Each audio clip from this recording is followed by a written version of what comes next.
Max Muncy is at third base. Will Smith moves up in the lineup. He's doing the catching. Cody Bellinger is at first. In center field is Chris Taylor. Kike Hernandez, the starting nod at second base. And the Dodgers' designated hitter tonight is Gavin Lux, and he will bat in the number 9 position. Urias trying to win his 4th of the season. And one thing to look at, in the first inning, Julio Urias' ERA is almost 8. It's at 7.88. The reason we bring that up, will the Houston Astros lead Major League Baseball in runs scored in the first inning this year. They have scored 40 runs in the first. We'll find out how it works out for the Dodger left-hander here tonight. The umpiring crew, Adrian Johnson working the plate to call the balls as strikes. Crew chief Ted Barrett is at first. Mark Rippiger is down at second, and Quinn Wilcott is over at third. Happy to have you with us. First game of 2 games against the Astros. It's the Dodgers back home, and with the play, here's Tim. Thank you very much, Rick. As the Dodgers get ready to have the first pitch of the ball game thrown out. Julio Urias climbing up the back slope of the mound. He'll face George Springer. And you talked about the first inning runs, Rick, and certainly Springer's been responsible for a lot of them over his Houston career. He is one of the more prolific leadoff home run hitters in baseball. Here's the first pitch on the way, and it is down low and in, and we are underway with ball 1. Game began at 5:08 p.m. Pacific time. The temperature 79 degrees, hazy skies. Tonight's time and temperature brought to you by Bank of America, the official bank of the Los Angeles Dodgers. Springer hits it on the ground inside of third. It's rolling to the left field corner. Springer around first. He'll jog into second with a leadoff double. And the Astros with a man in scoring position and nobody out. Well, the story with Urias, it's been an adventure. The one start that he's had this year was 3 starts ago, and that's where the Dodgers told him, look, we want you to attack the strike zone. Well, he has not done that consistently. We'll find out how it works out tonight. He'll face Alex Bregman. Bregman hitless against the Dodgers this year. Went 0 for 7 in the previous 2 games in Houston back in late July. Had a hamstring issue. He missed 17 games for the Astros. This was his 3rd game back. Right-handed hitter. Bregman hitting .250 with 4 home runs. Springer off second. The line of the pitch. Ball lifted in the air to shallow left. On the way to get it is A.J. Pollock. He'll make the grab. Bregman is retired, and Springer holds at second base. Well, 1 man out for Houston in the first. Well, neither team took batting practice on the field, and those in Southern California understand why, with the air quality as it is. So they have indoor batting cages in respective bullpen and locker room areas. So each team decided to hit indoors. So there was workouts outside, but most of the work done heavy lifting indoors. Julio toes the rubber. Springer leads at second. Seager holding him on, and playing out in short right field is the second baseman, Kike Hernandez. Deep at first and along the line, Cody Bellinger. Pitch to Brantley. Left-handed hitter takes low, ball 1. If you throw a pitch low to Brantley, you have to be careful. On pitches that are low, he has the 2nd highest batting average in baseball, .367, second only to Ronald Acuna Jr. of Atlanta, who's hitting .375 on low pitches. Give you some perspective, the major league average just .209. Here's the pitch. A breaking ball in for a called strike, and it's 1-1 to Brantley. Brantley has been the best offensive player for the Astros this season, a .310 average, 4 home runs, 21 runs batted in. And when you look up and down this lineup, and when you compare the numbers, Brantley's numbers going up, almost everyone else going down. That one is snapped in for a strike. A 94-mile-an-hour fastball from Urias, and he gets ahead. 1 ball, 2 strikes. Astros look a little bit like the Rockies as far as some of their numbers, with the Rockies in reverse. The reason I mention that, they played well at home. They're 16-6, ERA barely above 3, but on the road, 6-17, ERA almost 6. Julio's got the sign he wants. He comes set at the belt, looks back at second, kicks, comes home, and the ball low and away, evening the count. 2 balls and 2 strikes to Michael Brantley. Brantley with 36 hits, 36 for 116. 14 of his 36 hits are doubles. and 4 home runs. He does not have a triple, so 18 extra base hits for Brantley. No score, just underway. Springer a leadoff double at second base. 1 out, stretch, and Julio delivers the 2-2. And Brantley hits a sharp one-hopper. Diving stop by Kike Hernandez. He throws on to first to retire Brantley. Hernandez had to dive to his arm side right. Made a nice stop on that one-hop shot. Got up in plenty of time to throw out Brantley with Springer advancing to third. So 2 men out. Well, it not only took away a base hit, it negates a run being scored. Say one thing, too, is that you mentioned that Springer, when he hit the ball down the left field line, I mean, he jogged all the way to second base. What was amazing? He jogged to third on a ball that may have gotten away from the second baseman then. First baseman Yuli Gurriel takes high and away, ball 1. Well, sometimes if you run it out, good things can happen. Well, if you don't run and the ball is bobbled and it only goes 5 feet away, if you're running hard, you can score. If you're jogging, no. Gurriel takes a breaking ball in by the ankles, 2 balls and no strikes. There are a lot of reasons that the Houston Astros are below the 500 mark. They're 22-23, and we mentioned on the road, 6 wins, 17 losses. Stretch in the 2-0 pitch is just a bit low with a fastball, 3-0 on Gurriel. And to add to the record, this is a continuation of an 11-game road trip. They have played their last 9 on the road, and they are 1-8 in their previous 9. And during that time, they've allowed 52 runs. 3-ball, no-strike pitch is a breaking ball watched by the right-handed hitting Gurriel. 3-1. 2 down, runner at third. Top of the first inning. Betts, Seager, Pollock, the first 3 in the Dodger half of the inning. Not a good start offensively either. Just hitting at .228 as a team so far in the early goings of September. 3-1 delivery. Swung on and yanked foul back into the upper deck on the third base side. Well, the Astros will put runs on the board. They're the 9th team in baseball. If you list it from best to worst, they're number 9 in run support. 5.17 runs per game. The Dodgers are 4th best in baseball in that area. 23-year-old left-hander Julio Urias stretching. Now the payoff pitch to Yuli Gurriel. Curveball lifted in the air, shallow center. Going out is Hernandez trying for an over-the-shoulder catch. He won't make it. It drops in. It's an RBI single. A seeing eye single by Yuli Gurriel. Springer scores, and it's 1-0 Astros. Didn't hit it hard, didn't have to, just out of the reach. And Hernandez covered a lot of ground in order to try and get it. A valiant effort just at the last second, just in case he could dive and make the catch. Curveball, and looked like it was hit towards the end of the bat. Kike made a good stab for it, but didn't work out, and now the Dodgers with an early deficit. And here is Kyle Tucker. Tucker is the designated hitter, a .259 batter, 8 home runs and 37 runs batted in. He's having himself a very good season. Waves and misses at a 94-mile-an-hour fastball from Julio. We talk about the Houston Astros. They score a lot of runs in the first inning. That's an area they lead Major League Baseball in, and they get a tally, at least 1 so far in the opening inning. Julio trying to shut things down. 2 down, the 0-1 pitch. Breaking ball inside corner for a called strike, says home plate umpire Adrian Johnson. Max Muncy will shift over to the right side of the infield with 2 strikes on the left-handed hitting Tucker.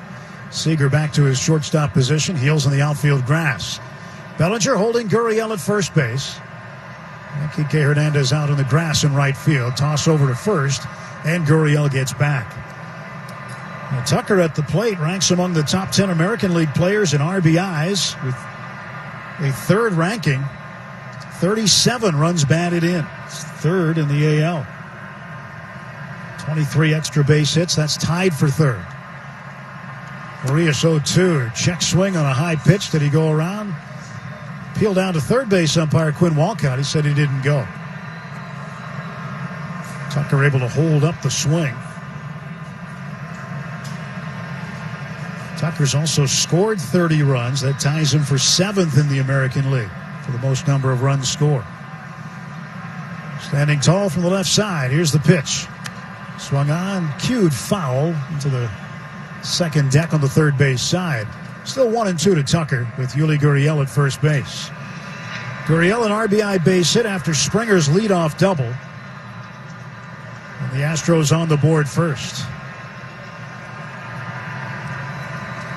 18 pitches in the inning so far for Julio Urias out of Culiacan, Mexico.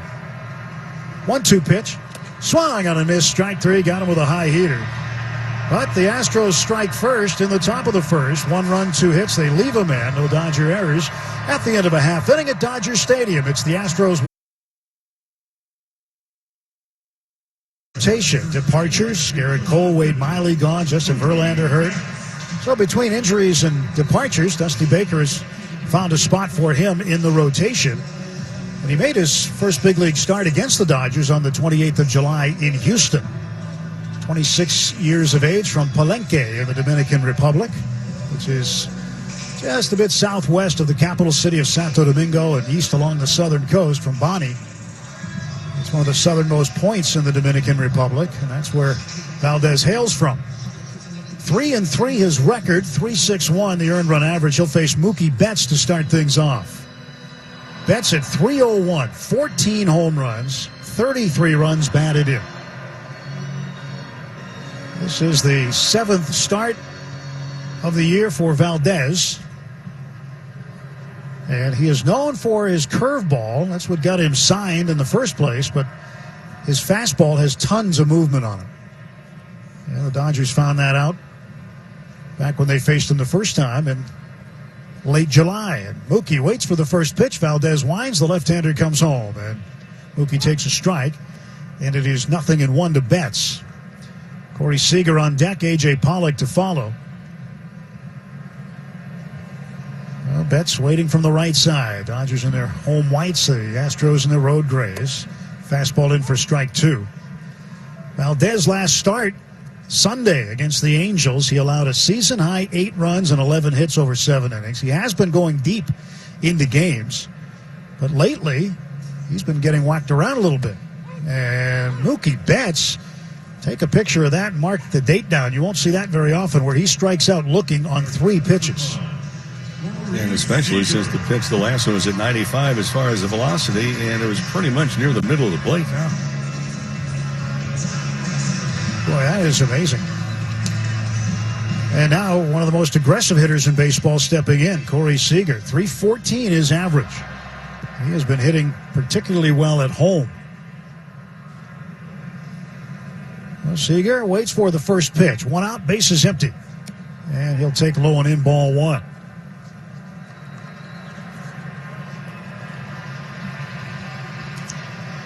Seager with 12 homers, 32 runs batted in, looking for his 50th hit of the season, 49 for 156. Astros infield shifted 3 to the right, and the pitch is swung on and hit to the right side, and diving for it is Carlos Correa. He comes up to his feet, throws on to first in time to get Seager. So 6-3 put out in the shift. Correa was about 10 feet or so to the right side of second base, where he was positioned. Made a good play to prevent that ball from splitting the shift. 2 down, A.J. Pollock, the batter. He's got a 7-game hitting streak, and that hitting streak began with a pinch hit home run against Colorado in the 7th inning 7 games ago, trying to make it 8. 289 hitter. He has had a tremendous September. Framber Valdez into the wide, and the lefty's pitch is in for a strike call. Started him off with a 2-seam fastball at 96 miles an hour. Pollock hitting in the 3 spot, playing left field tonight. Game 1 of 2 against Houston. Valdez, 0-1 pitch. And that's in there for a strike. So far, he has been all over the plate, and the Dodgers have been watching him play catch with catcher Martin Maldonado. Well, the Dodgers faced him on the 28th of July, as you made reference to. He was spotless in the first 4 innings. Then he ran into a buzzsaw in the 5th, pitched a third of an inning the 5th, and he was gone. Line kick and the 0-2 pitch. Missed inside, tried for that edge. A.J. backed up a little bit. That ball was closer to him than it was to the plate. 1 ball, 2 strikes. In fact, in that game in Houston, he allowed just 1 hit over the first 4 innings. That was a 2-out single to A.J. Pollock. Well, A.J. awaits the 1-2 offering. Maldonado the sign down. And here comes the pitch. And a breaking ball missing off the plate. Outside, 2-2. Second baseman Aledmys Diaz playing over on the shortstop side of the bag. About a foot or so in the outfield grass. And the outfield swung around a little toward right center. George Springer playing offset toward the right center field gap.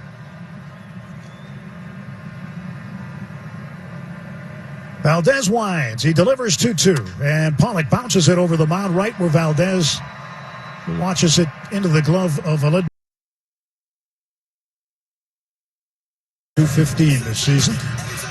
As the Dodgers and Astros get set to start the second frame of play in this 2-game set. Carlos Correa will lead off against Julio Urias. Then Aledmys Diaz and Josh Reddick, 6, 7, and 8 in the Astros batting order. As the official grocery partner of the Dodgers, Smart & Final has everything you need to knock game day out of the park. Smart & Final, one trip, and that's it. Well, Correa from the right side looks at a breaking ball for a strike. Correa starts the night hitting .284. 4 home runs. He's knocked in 23. And he's been one of the Astros that's been pretty consistent at the plate this year. He swings, hits a drive to deep left center field. Pollock back on the track and a few feet in front of the wall, right by the 375 marker. He makes the catch. And Correa is out. 1 gone in the top of the second inning.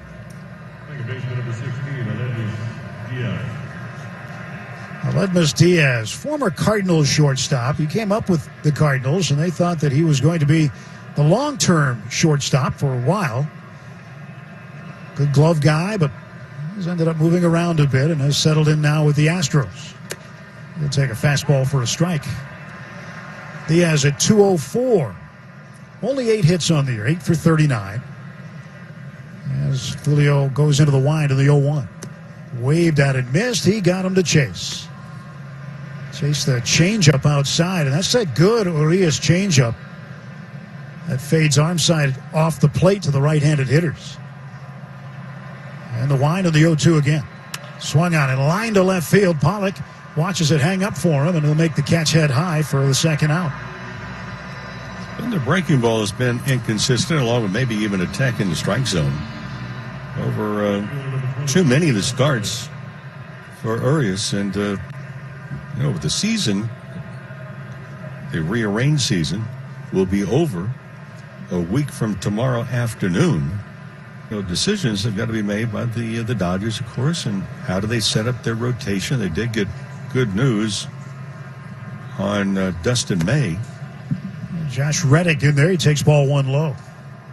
Dustin May underwent further examinations today. There's nothing broken, but that foot that took the line drive the other night in Arizona is still tender. Fastball missing, and it's 2-0 now to Reddick, the left-handed hitter. Yeah, that was a good piece of news today. In fact, Dave Roberts referred to it as the best-case scenario for Dustin May. And they'll monitor him day by day over the next several days and see about his next start. Right now, they're not clear on an IL move if they need to even do that. Well, the first round of the playoffs, and it does not matter if you win a division or not. It's the best 2 out of 3. You hiccup a couple of times, you're on your own. 2-1 to Reddick is popped up foul back and into the seats, out of play. So first of all, how do you set up your rotation? In theory.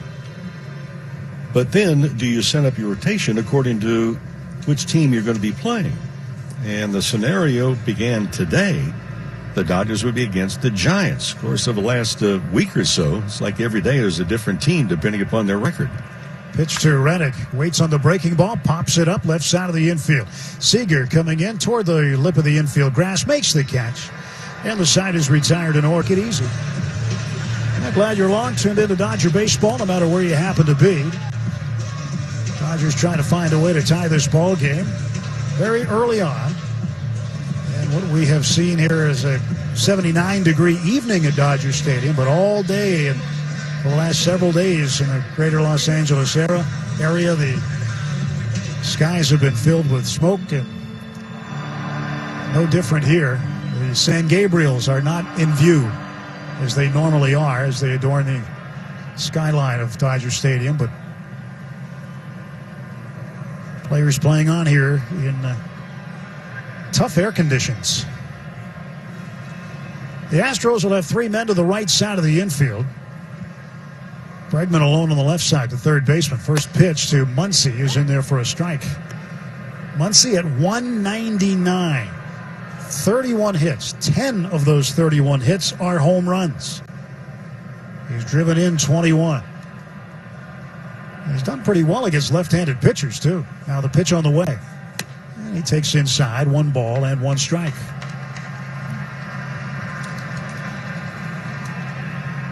Well, the Dodgers, 5.64 runs per game. That's third in Major League Baseball. And in 28 of their 45 games, they've scored 5 or more. Right off the edge of the plate, curveball catches the corner for a strike, and it's 1-2 to Muncy.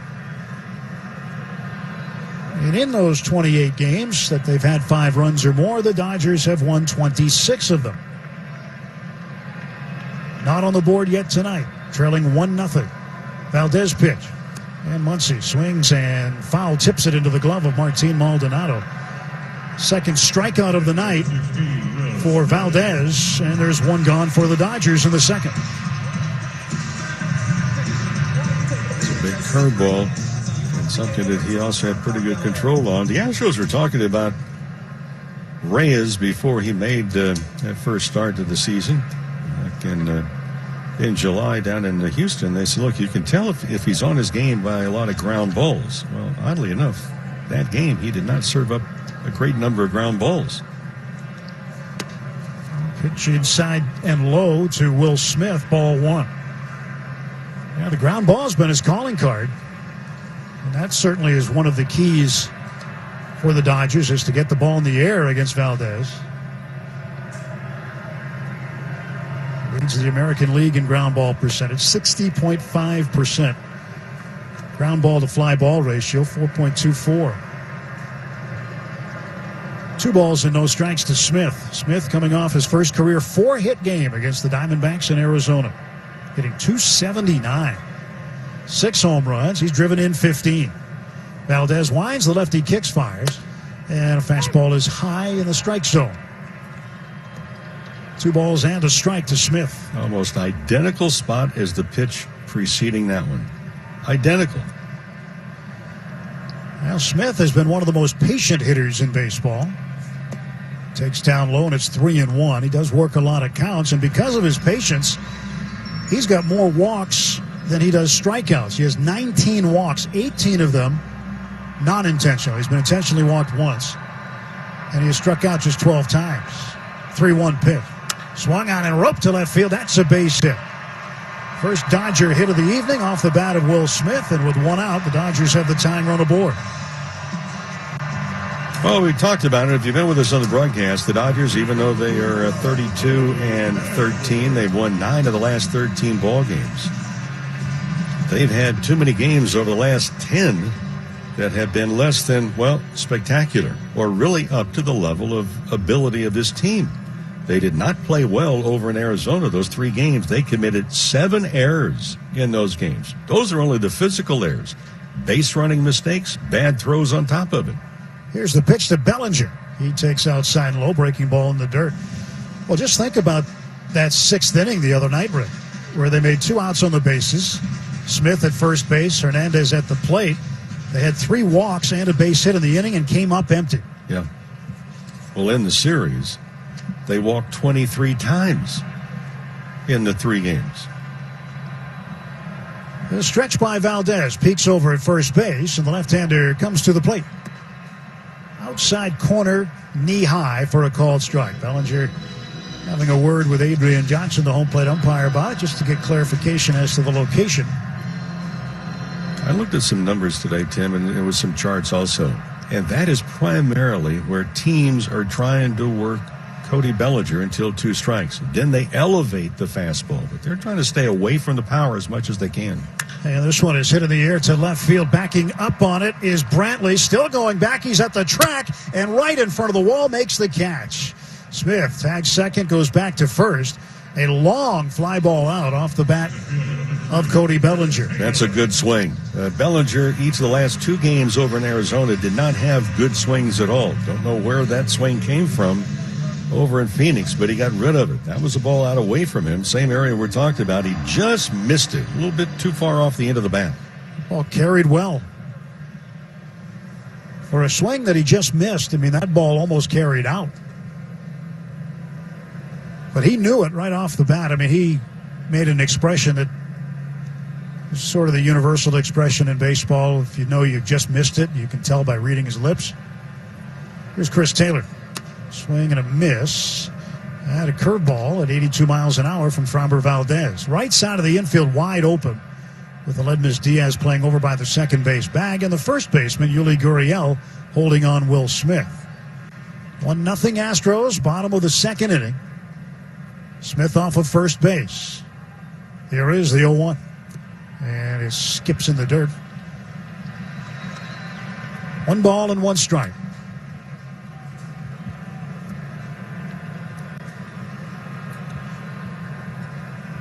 Well, 2 men out. Just a very, very slight breeze blowing out toward right center field. It has been a very still day, still afternoon. 1-1 pitch now to the right-handed hitting Taylor. And he looks at one inside and low. 2 balls and a strike. Well, Taylor at 259, 3 home runs. Playing in center field tonight. Plays everywhere. This guy really is the definition of a ball player. He can play anywhere in the diamond. And he is a grinder at the plate. The pitch. That's low and in. 3 balls and a strike to Taylor.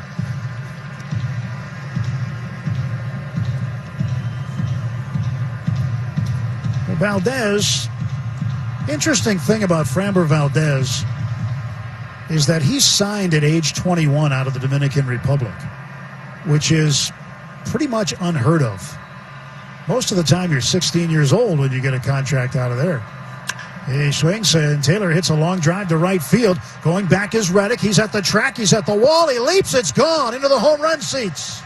A 2-out, 2-run home run for Chris Taylor. And the Dodgers take the lead 2-1.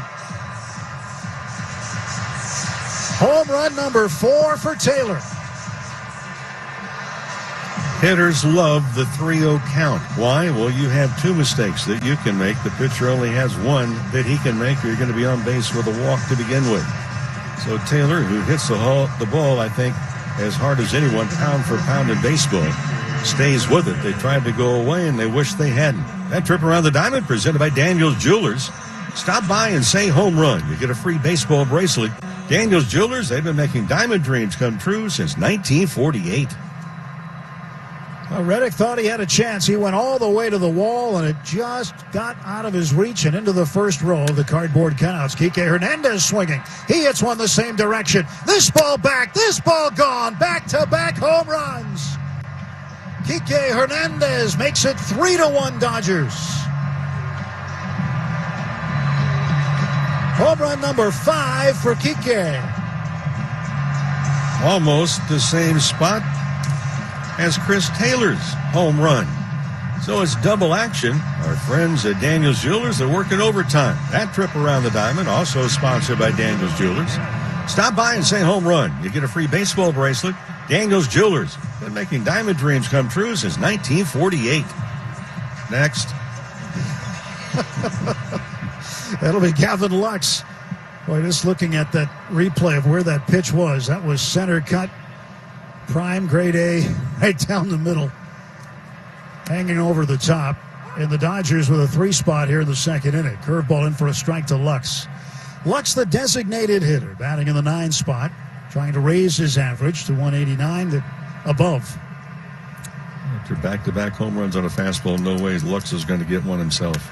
And Lux pops this one up foul, third base side. It is drifting beyond the Dodger dugout. Bregman to the railing, but he won't be able to catch it. That's a few rows up.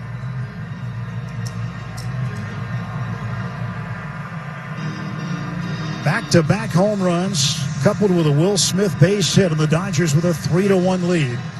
No balls, 2 strikes, the count to Gavin Lux. Mookie Betts on deck. It's Framber Valdez who in September has an ERA of 7.07. Curveball. This one is popped up shallow left field. Backing up is Bregman, the third baseman, but he's called off by Brantley, who makes the catch. And the inning is over. But the Dodgers strike for 3 on back-to-back jacks, Taylor and Hernandez. And after 2 full, those are some favorites as well, as Kike Hernandez and Chris Taylor went back-to-back. Both opposite field shots to right. Here is Martin Maldonado, the catcher, batting ninth. He takes low and in. Julio Urias pitching with a lead for the first time tonight. Maldonado at 233, 4 home runs. He's knocked in 20. He waits, and Urias delivers, and there's a ground ball wide of third, foul. 1 ball and 1 strike. I may have told you this before, Rick, but I've actually witnessed Martin Maldonado literally hit the cover off a baseball. It was in a game when he was with the Milwaukee Brewers against the Pittsburgh Pirates, and he hit a ball down to third base that was fielded by then third baseman Pedro Alvarez. And the cover came off. Curveball in for a strike. And Alvarez picked up the baseball, looked at it, and said, "What do I do?" And he ended up throwing it over to first base, and because the cover was flailing around and it looked like a dead bird going through midair and acted like one too, the throw was off target. He got charged with a tough error to take. Yeah, you think of knuckleball moves. Try one that the cover's coming off. I mean, it was half on, half off, and it was floating around, flapping around. Well, that's the only time I've ever seen that happen. You ever seen anybody do that? Yeah, I've seen it happen one other time. There was a second time where part of the seams came unraveled on a baseball, but it was still playable, at least till the completion of that particular hit. 2-ball, 2-strike pitch, swinging bunt foul down the third base side, and Maldonado will have to come back and do it again. But Maldonado, the one referred to, is I remember correctly, is like the cover exploded almost off the baseball. It did. You know how it has the seam that is in the shape of a letter C? The seam's all ripped, and it was off. The cover was almost halfway to the sweet spot of the baseball. It was something, really was. Maldonado probably didn't even notice it right away. But Alvarez sure did at third. Pitch is high and away, and that fills the count. 3 balls and 2 strikes to Martin Maldonado.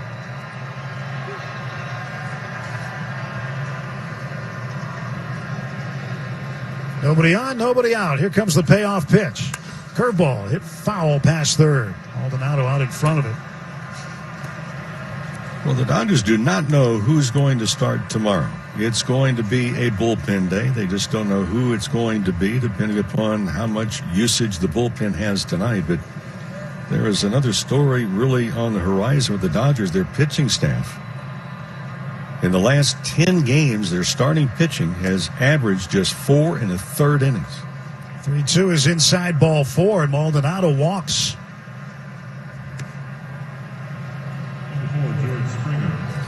Yeah, what that lack of innings pitched by the starting has done is that the bullpen has been worked a little bit too much in comparative terms. And even though the bullpen, when you start to look at it, the Dodgers starting staff has a record of 13-4. The bullpen is 19-9 because they come in sometimes and their starters have not gone long enough to even qualify for the victory. Springer takes a curveball strike. Yeah, there have been many games where the starter's gone 3+ or 4+. Some of that at the very beginning of the season was because certain guys may or may not have been stretched out, or they may have been on a pitch limit. But at the same time, you make a great point. Springer lines one to left field over toward the line. On the run, Pollock. He'll make the catch. And retreating to first base is Maldonado. Springer now 1 for 2. And to elaborate a little bit more on the starting pitching, in the 3-game series over in Phoenix, the Dodgers starters combined in the 3 games went just 8 2/3 innings. Some news on Walker Buehler today. Again, he is on the IL, but he's been playing catch and has had a cover on the finger that's been affected by the blister. Dave Roberts saying this afternoon that everything is going okay and the blister is healing. And they're going to keep it covered until they don't have to anymore, but he will throw with it covered in the meantime. Alex Bregman, the batter, 0 for 1. He'll take a fastball that's right in there for a strike. 95 miles an hour out of the left hand of Julio Urias. Yeah, that's good for the blister when you cover it up. It has a chance to heal, but what does not happen is that the skin around it, including the skin that would be over the blister, is not toughening up as you would normally get as you progress those seasons. 0-1 pitch, and Bregman hits a slow roller to short. Seager there flips to second to 1. The turn is in time to get him. 6-4-3, Alex Bregman. Chances are you'll see him swing the bat here. He has seen Framber Valdez one time tonight. So Mookie hitting at 300. Waits from the right side and takes a pitch inside, ball 1. Betts had a little bit of a slump, I guess you could say, during the Diamondback series. Went 2 for 14. And on Thursday night, the final game of that series, he had his 10-game hitting streak snapped. Valdez, the lefty, sends one home and a swing and a miss. It pops out of the mitt of Maldonado. 1 ball, 1 strike. But all in all, in 2020, Mookie Betts is second in the National League in home runs with 14, trailing only Fernando Tatis Jr. of San Diego. He's 5th in RBIs in the National League with 33. And he takes a pitch that skips in the dirt, skipped it right into his left hand, and he handed it to Maldonado, who then tosses it out of the game. Any ball that hits the dirt gets tossed out. Nobody on, nobody out. Home half of the 3rd inning at Dodger Stadium. 3 runs on 3 hits, 2 of those hits back-to-back home runs. Chris Taylor and Kike Hernandez. And a strike on the inner half of the plate to Betts. 2 balls, 2 strikes. And middle to middle in on that pitch, right around the kneecaps. And Mookie with an even count. 2 balls and 2 strikes. Valdez winds. The lefty kicks and sends one home. And Mookie chases one high and outside. And he strikes out for the second time. And what would have been a ball. So you did not see those type of at-bats by Mookie Betts. And he's had 2 strange ones already tonight. Corey Seager on his way up. The fact of the day is brought to you by AM/PM. AM/PM, too much good stuff. If the season ended today, the Dodgers and Astros would both reach the postseason. The Dodgers would face the Giants in the wild card round. They'd face them in the postseason for the first time ever, while the Astros would face the White Sox for the first time since the 2005 World Series. First time in the postseason, that is. That's your fact of the day, brought to you by AM/PM. Lots to talk about regarding the postseason, as Seager has strike 1 on him. Here comes the 0-1, and Seager lets the breaking ball go outside. The playoff picture is what it is, and there will be a reward if this bubble situation comes to fruition. There will be a reward for the top seed, even though there doesn't look like there is one right now. The pitch is down low. 2 balls and a strike. And what we're talking about is Major League Baseball is expected to announce something next week regarding how the playoffs will be handled. We do know, at least we think we know, that the first round, the wild card round, will be held at the stadiums of the higher seeds. So the Dodgers would host a possible 3-game series. This ball slammed into left center field, and carrying it is back, and it is off the wall. Springer couldn't get to it. Seager on his way to second, touches the bag. He's on his way to third. Corey Seager slides, pops up safely with a 1-out triple.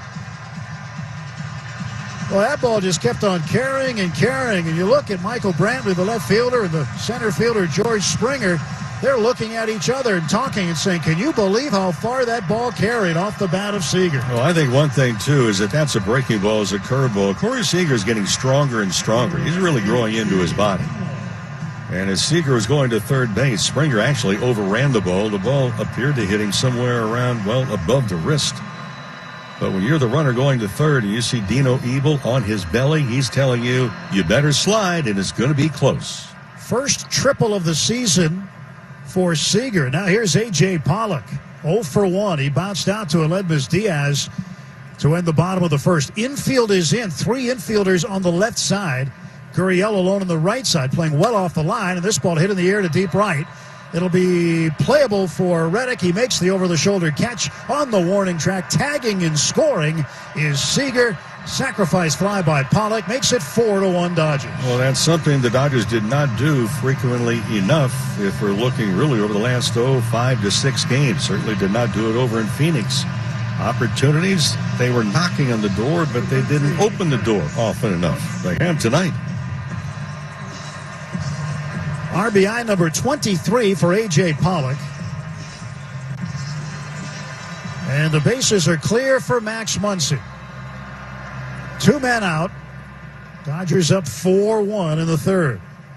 Muncy struck out with a foul tip into the glove of the catcher Martin Maldonado to lead off the second inning. And he swings and misses here at a fastball at 93.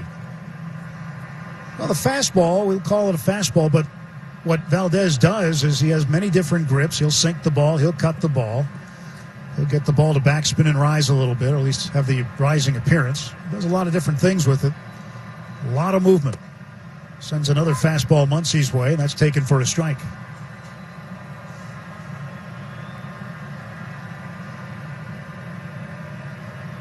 It reminds me of Bartolo Colon, not at all in stature or the way that he delivers the baseball, but the way that Colon would throw his fastball, he moved it all over the place. It was a bouncing ball foul back to the backstop. Count stays 0-2 on Muncy. And that's how, when you saw a guy like Colon, Rick, and you see him, and you say, how is he getting anybody out? It's because he had tremendous movement and location, and that's what Valdez seems to be learning and taking advantage of his fastball movement. Tries to make sure that the hitters do not get the same look on consecutive pitches. 2 outs, nobody on. No balls, 2 strikes. Framber Valdez kicks, fires, and it's a 58-foot curveball. It bounced right in front of home plate. Ball and 2 strikes to Muncy.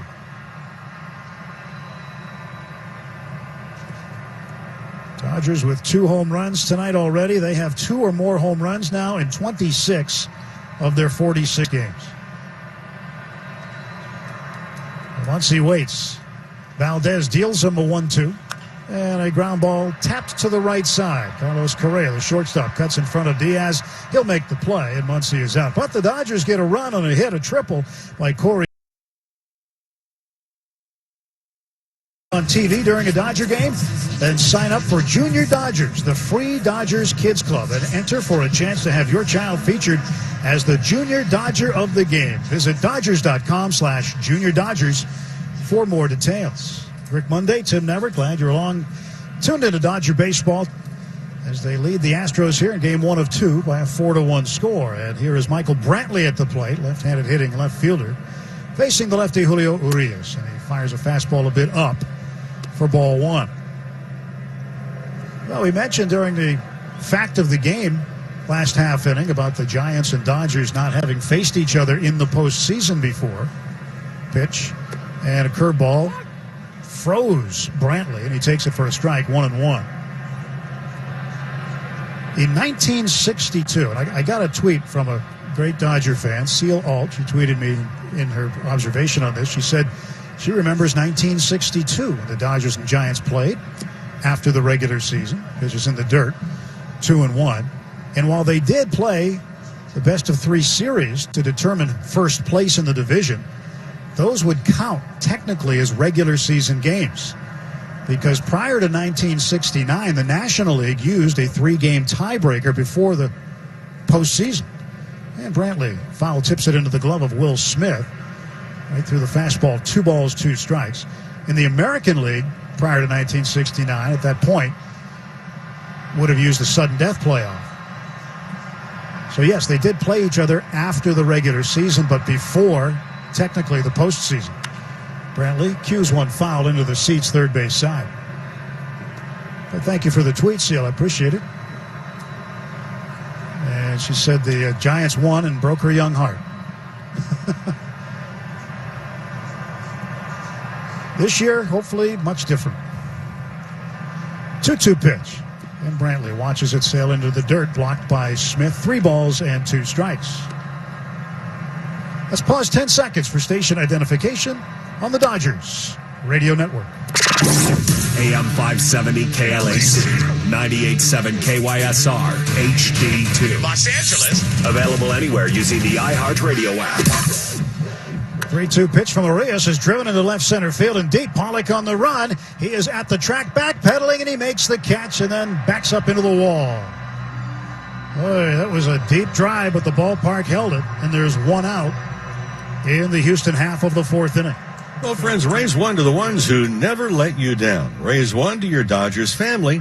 Jim Beam, the official whiskey of the Los Angeles Dodgers. So Brantley 0 for 2, and here's Yuli Gurriel. He had the bloop single that scored George Springer to supply the only Houston run so far in the game. Kike Hernandez playing the right-handed, hitting Gurriel up the middle. Julio's pitch, down low, ball one. Muncy playing deep at third. There was a report a few days ago that Justin Turner might be ready to come back by the weekend, but that will not be the case. A breaking ball for a strike, and it's 1-1 to Gurriel. Turner was out here working today, doing a multitude of things to get himself prepared to return, perhaps early next week during the Padres series. Gurriel fouls it off to the right and out of play. And did you hear the latest on the Padres series, Rick? We're going to play a doubleheader coming up. Looks like it, with the Giants on Sunday. Apparently the player who tested positive for the Giants has tested twice since negative. So they'll miss last night's game, they'll miss tonight's game, but they'll make up tonight's game tomorrow, it looks like, with a doubleheader at Petco Park. And that is good news because that signals no interruption in the Dodger-Padres series that begins Monday in San Diego. Gurriel turns on one and fouls it down the third base line.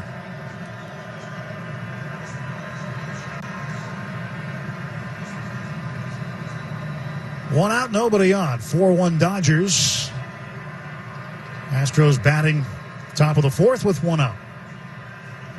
There's Arias, winds and fires. It's down low and in, 3-2 the counts. He's gone full for the first two hitters of the inning. 54 pitches so far for Julio Urias, and that has been one of the things he'd like to clean up as well, is the deep pitch counts as he walks Gurriel on a pitch high and outside. That's the second walk issued by Julio tonight.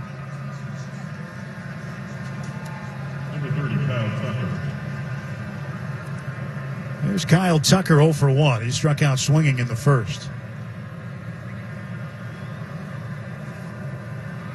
Yeah, we began to talk about the postseason situation, and we should get word sometime after the weekend from Major League Baseball on what the deal is in terms of the proposed playoff bubble. I know that there were some published reports saying some veteran players, including some Dodger players, were pushing back on the idea. Swing and a miss by Tucker, and it's 0-1 to the designated hitter for the Astros. But the Players Union, working in good faith with Major League Baseball, we'll see what happens. And we talked about a reward for the top seed, and there actually is one when you look at the proposal as it sits now. Tucker hits a ball high in the air, third base side, just out near the foul line, and drifting into foul territory is Max Muncy. He'll make the catch for the second out. And what I mean by the reward is that they're talking about, after the wild card round here at Dodger Stadium, going to Globe Life Field and Minute Maid Park in Houston, Texas for the National League Division Series, where then after that the NLCS would be played at Globe Life Field and the World Series would be played at Globe Life Field. So the Dodgers have everything catch just right, and they can win the wild card round here. It is possible they could go to Globe Life Field and play out the remainder of the playoffs, even if they went the distance in the World Series.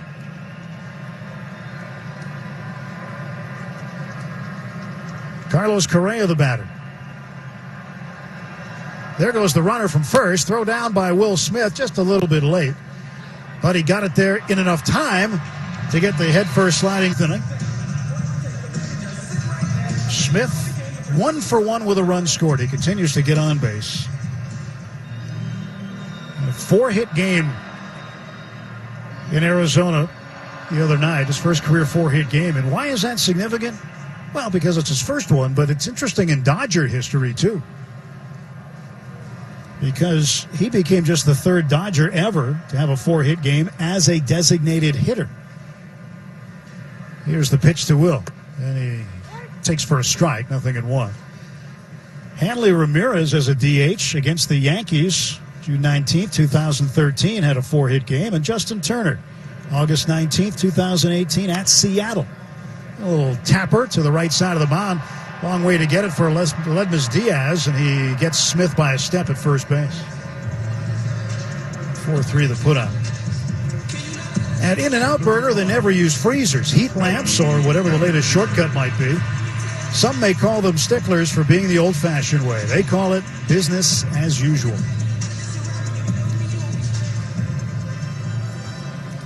Cody Bellinger standing in 0 for 1, a deep fly out to left field in the second inning.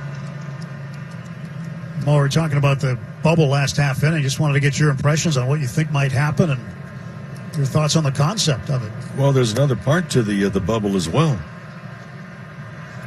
And that is that there is a proposal as well as at the final week, which would be week after next, the final week leading up to the postseason, possibly quarantining players or putting them in some type of a bubble at home and on the road. I think that's where some of the pushback came from the players, at least some of the veteran players. 1-1 pitch, and that's outside to Bellinger. 2 balls and a strike to Cody. Well, myself, I mean, this is unusual thinking that you have to do because we're in unusual times, but it has, I think it's been shown that you take your ball club and you kind of huddle them up in a hotel has worked. 2-1 pitch down the middle for a strike. If they observe all the protocols, where you're not going to be leaving the hotel, you don't go out on your own, you don't do this, and you don't do that. And we've talked about it many times. And kudos to the Dodgers. They've gone over and above to protect everyone in the organization. Bellinger fouls this one off. But I got to tell you, and I'm sure you feel the same way, one of the safest places that I feel is at Dodger Stadium. Yep, absolutely. Well, for example, is that we're not tested as often as the players are, but we are tested. And every day go through a protocol to get clearance to move about within the stadium. 2-2 pitch, strike 3 called as Bellinger takes one on the outside corner at 94 miles an hour. He goes down looking. And another strikeout for Framber Valdez. Chris Taylor on his way to the plate. But the moment you access the parking lot, it's masks, mandatory, everywhere you go, and it's observed by everyone. And quite frankly, our thanks to the Dodgers because they have gone out of their way, over and above the call to protect all of us. A wonderful job with the testing. Here's Chris Taylor. He takes down and in. 1 ball and no strikes. They've also developed an app for all the people who have to come to the ballpark on a regular basis. It is a screening type of app that is scanned when you come in as well. So there's a lot of different layers that they have taken to keep everybody safe and healthy. And certainly the employees appreciate it very much. Here's the line now on the 1-0. And that's low. 2 balls and no strikes. But we should find out what the bubble situation will be. And the postseason situation is going to be again. Well, I think even, too, Tim, is that when you're looking at the postseason, you don't have leeway to have delays. 2-0 cut on and miss, 2-1. And I'm talking about postponements of games to wait until you get teams or players to come up and test negative over a certain period of time, a certain number of hours, back to back. Helicopter flying right over the top of Dodger Stadium. 2-1 pitch fouled back. Usually they kind of fly around the stadium. You don't see them come right over the top. Yeah. Well, they normally do it when they're in a hurry to get somewhere in particular.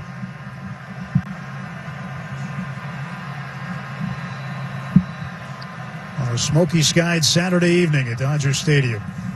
2 outs, nobody on. 2 balls, 2 strikes. Valdez will step off the back of the rubber. Taylor will step out of the box.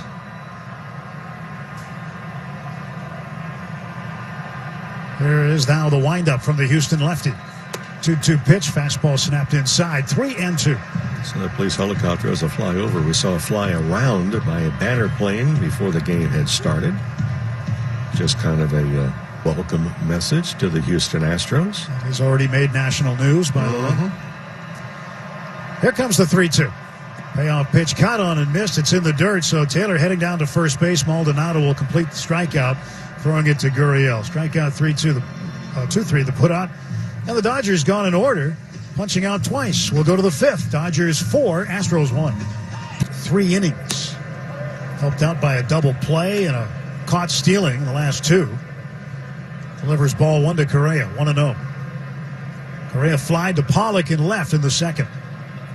Right-handed batter skips backward to get out of the way. And it's 2-0. Correa has his game pants, his gray cane pants with the piping down the side, rolled up over the kneecaps with the high navy blue socks.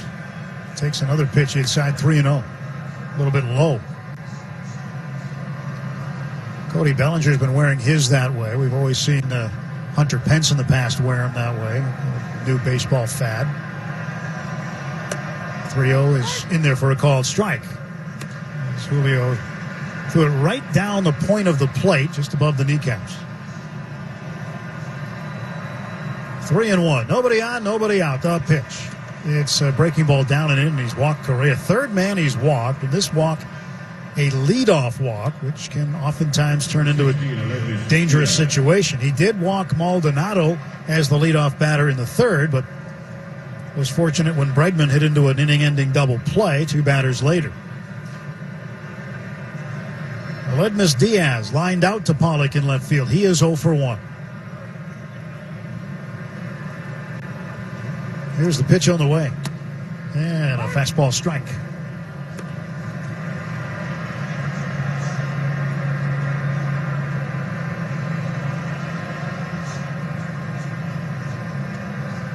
Well, Julio gets the sign. He comes set at the belt, looks at Correa at first. Now comes home, and it's down and in for a ball, blocked by Will Smith.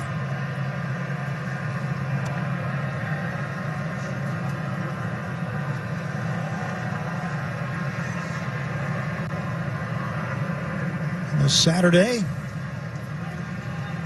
is a lot of activity going on in the sports world. Tomorrow as well, it will be the first NFL Sunday. And pitch fouled back. It'll be the second day ever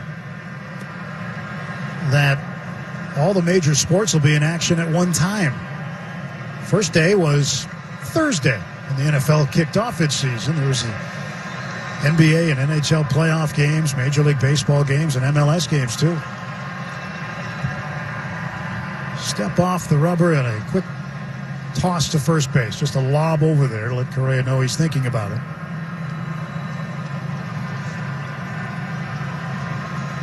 Right side of the infield wide open. Kike Hernandez shaded just to the left of second base. Here's the pitch. Swung on a ground ball to third, foul right past third base coach Gary Pettis. 1-2 to Aledmus Diaz. Take a moment or two. A.J. Pollock has to come in and retrieve the foul ball, not using personnel to retrieve balls that are hit foul and still remain on the field.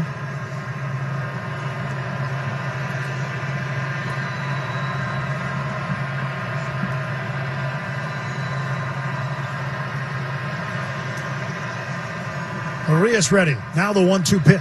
Swung on and poked foul. He was going after a curveball. Dove out over the plate, made some contact, and fouled it back. I told you I did see a little increase in the security over by the Astros dugout, just in case an unruly cutout decides to go down and give him a 2 or 4 or 6 or 8. In case one of those cutouts is just flat rude. In case they want to throw away a trash can. 1-2. Bouncer to third. Backhanded on a short hop by Muncy. Throws to second one. That's all they'll get. But a tremendous play by Max Muncy to start that out. They did get the front side out, retiring the lead runner. Not an easy play, but Muncy seemed to handle it well. Yeah, not an easy play, and then not an easy throw either. And for Kike Hernandez coming across the bag, who was not going to take any chances at all and trying to make an errant throw, most probably would have been a late throw to first base had he continued.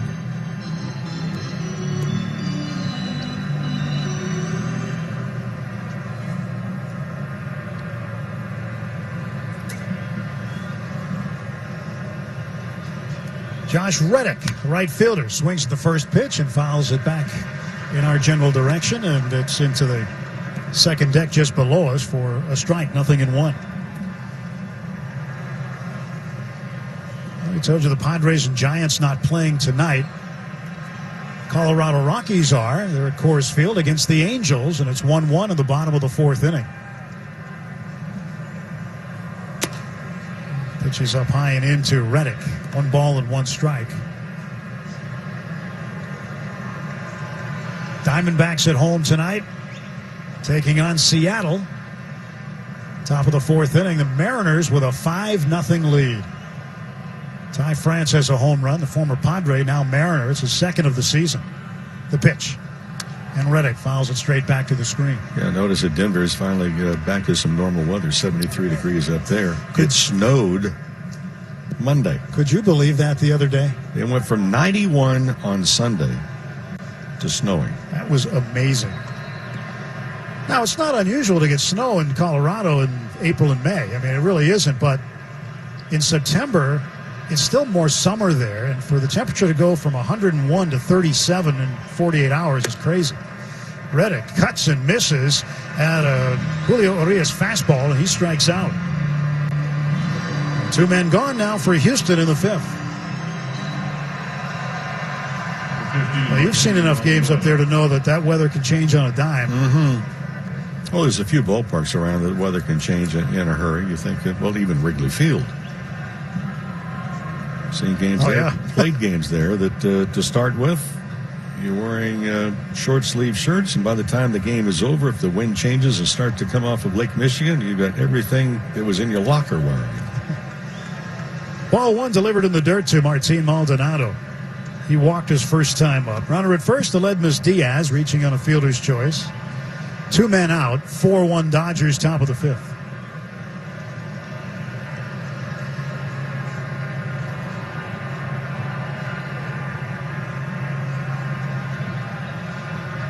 Julio gets the sign from Smith. He comes set. Checks first, kicks, fires. And he fires in a strike. 1 ball and 1 strike to Maldonado. Urias tonight has been back in that mode of attacking the strike zone much more often than he has over the 2 previous starts that he's had. The Dodgers over shifting to the right side, rather to the left side of the infield, the right side open. Maldonado takes a healthy cut and misses at a heater. 1-2. Well, he's almost swung out of his shoes. I'll tell you what, unbutton your shirt and take a good rip. Well, Maldonado, right-handed hitting catcher. He leads American League catchers in RBIs with 20. Standing up there with Urias on the hill. Pitch, another fastball. That one's up and in and fouled back. Yeah, and he was late on that swing. Just don't have the full shift on now with 2 strikes. It's still an extreme pull, but Kike Hernandez not quite directly up the middle, playing at second base tonight.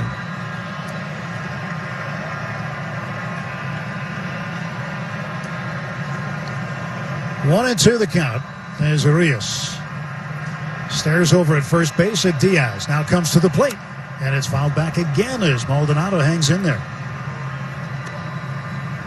In Buffalo, New York tonight, the Toronto Blue Jays lead the New York Mets 3-2. Buffalo, Toronto's home for the season. They're in the top of the 8th inning.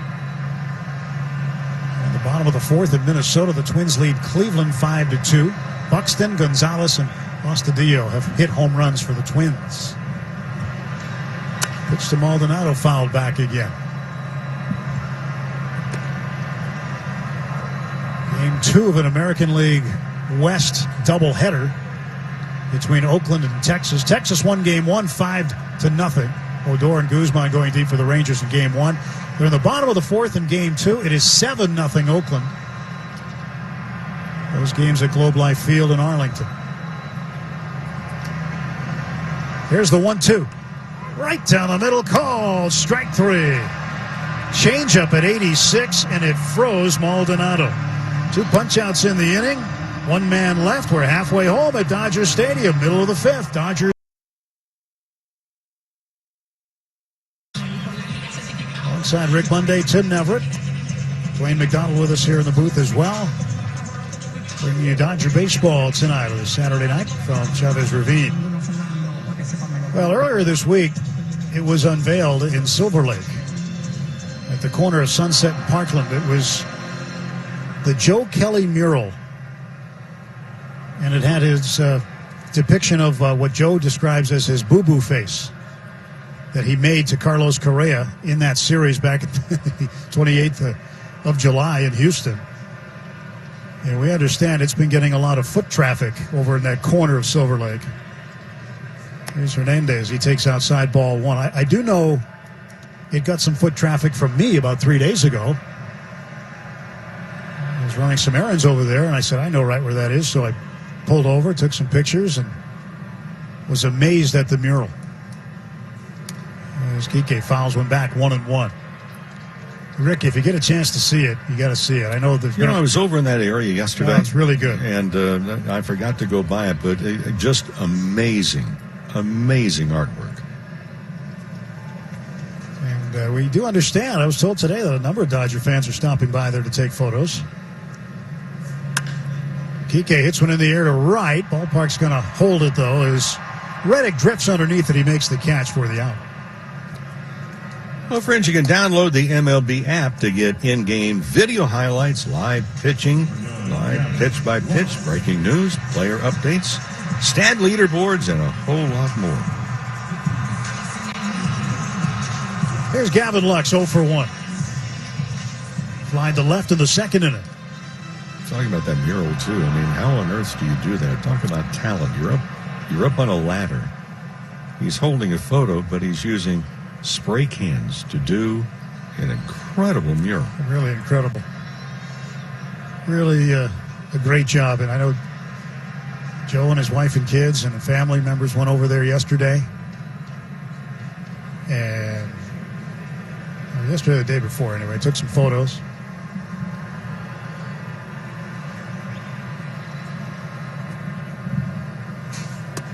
The artist Jonas Never is his name. Who did it? And obviously around the city of Los Angeles, public art is prevalent, and it's colorful, and it's great. And this has added to it. 2-0 pitch to Lux is outside, 3-0. But I'll tell you, though, well, my first reaction when I got out of the car and I walked over to it, I said, you got to be kidding. I said, this thing's unbelievable. And it's huge.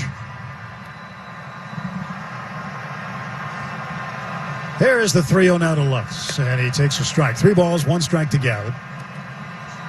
3 infielders on the right side for him, playing him to pull.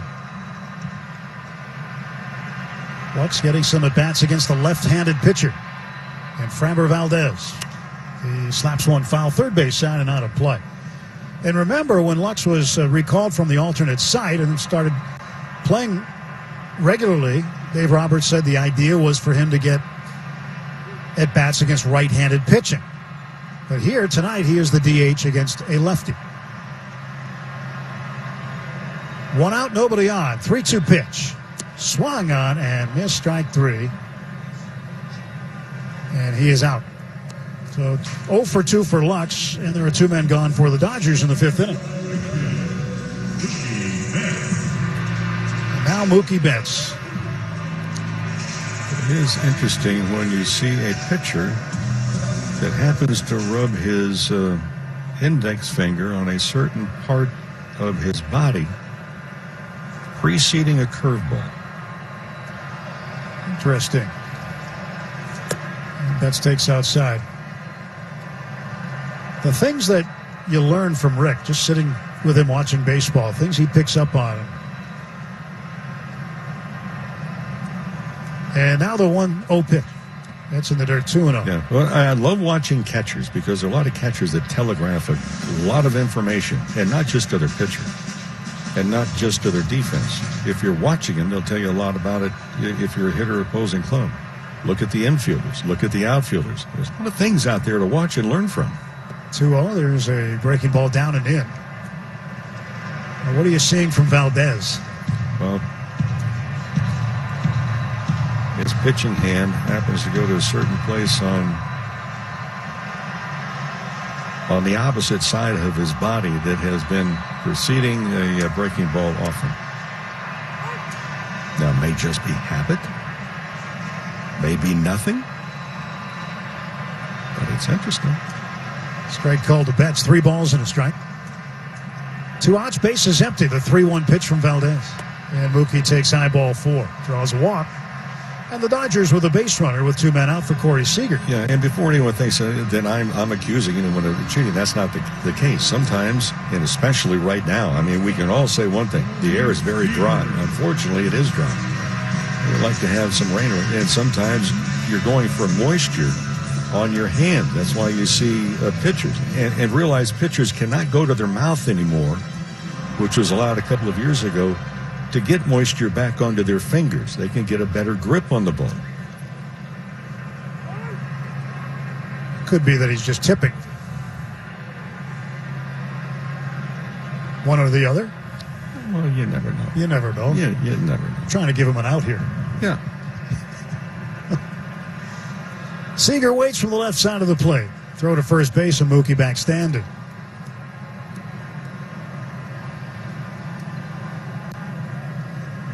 Sometimes there's a lot of things you can see also from the sidelines and where we are.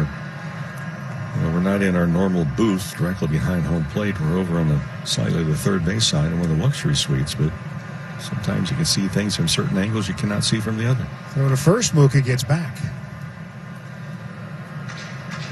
Seager has yet to see a pitch. He is aggressive on the first pitch of at-bats, that's for sure.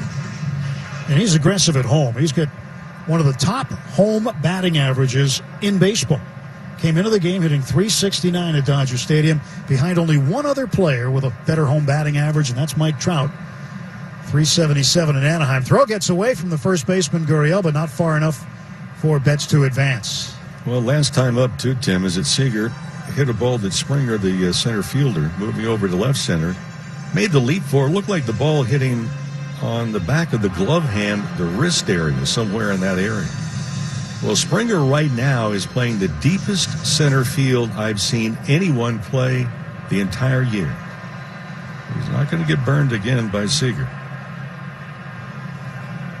Betts off of first, the pitch to Seager, breaking ball in for a strike.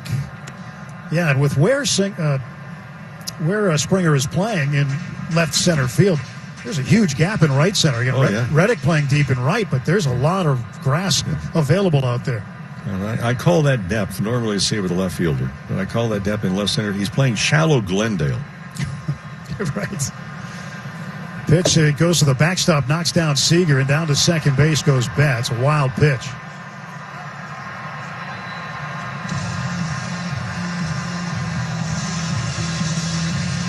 And now with 2 men out, the Dodgers have a man in scoring position. And this is cause for a visit from the Houston dugout. Well, that was right over the head of Seager. His helmet came up. By the way, today is the anniversary. 1952 is at Forbes Field. The Pittsburgh Pirates became the first team in baseball to use a protective headgear device. It was a precursor to a batting helmet. So they were able to use it. A plastic hat, for lack of better description. It had a foam layer attached to the hat band. But this was the first time, and then eventually, it was a 47, or if it was the next year that the Dodgers adopted it, and then eventually other teams did. But it was the Pittsburgh Pirates that first used any form of a protective headgear. And Corey Seager, I'm certain it's that when that ball was about 20 feet from his home plate, was very thankful he had a helmet with a little face mask placed upon it right here. So Seager with a 1-1 count waits. Valdez stretch, now the pitch. And this ball is shot into left field on the ground, a base hit. Betts is rounding third. He's on his way to the plate. Here comes the throw. Mookie slides, and he pops up safely. It's a 2-out RBI base hit for Corey Seager, and the Dodgers with a 5-1 lead. Yeah, knock me down, I'll do some damage. That's exactly what Seager did. Mookie Betts had touched home plate, or make that touch the third base bag. the exact moment that Brantley had the ball in his glove. He charged the ball very well. So the Dodgers take advantage of the wild pitch. Moved Mookie over to second base, and he's able to come home on that sharp single. Good job also by Pollock. The next batter comes up to home plate right now, helping Betts out, letting him know, you got to slide. It's going to be close. Betts scoring another run. He will pile up the runs. A.J. Pollock, 0 for 1. Sacrifice fly and an RBI last time up in the third. Back in the first, he grounded out to second. And he takes ball one from Framber Valdez. A little bit of stirring now in the Houston bullpen. No throwing action, though. Some guys up and moving around. Seager leads at first base. The left-hander Valdez looks at him. To the belt, now the pitch, and that's low and in. 2 balls and a strike to A.J. Pollock. A.J. has hit safely in 7 straight. And that 7-game streak began with a pinch hit home run. And he's been one of the better offensive players in the league during the month of September so far. Pollock waits from the right side. Here comes the 2-0. He swings and chops it foul. Just a little bit up the third base side. 2-1 now to A.J.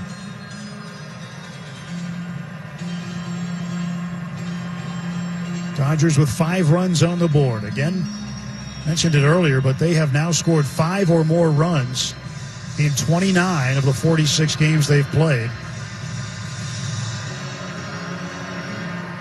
And in the previous 28 games where they've scored 5 or more, they're 26-2. 2-1 pitch. Pollock bounces it on the ground, foul just past third. Bregman gave it a look, but it went past him. Count is even, 2 balls and 2 strikes. 2 men out, Seager at first base.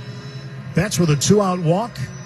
Wild pitch moved him over to second base, and then Seager, after being knocked down by that wild pitch,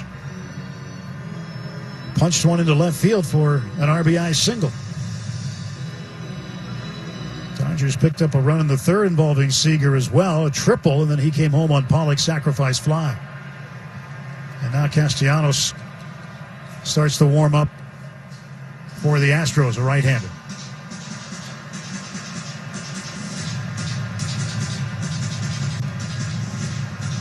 Two and two to A.J. Pollock, with Max Muncy waiting on deck. 2-out damage for the Dodgers in this inning. Seager leads, and then stepping off the back of the rubber is Valdez. He'll settle back in. Ledmus Diaz readjusts himself behind the second base bag. Here's the pitch. And A.J. couldn't lay off the breaking ball in the dirt. Throw down to first by Maldonado. Strikeout 2-3, the putout. But the Dodgers pick up a run on a hit. They'll leave a man, and through 5 at Dodger Stadium, it's the Dodgers 5 and the Astros 1. Bregman and Michael Brantley. You know, we were talking about the Rockies game and the weather in Denver inning or so ago, Rick. Got a note on that. Here's the pitch, and it's in for a strike.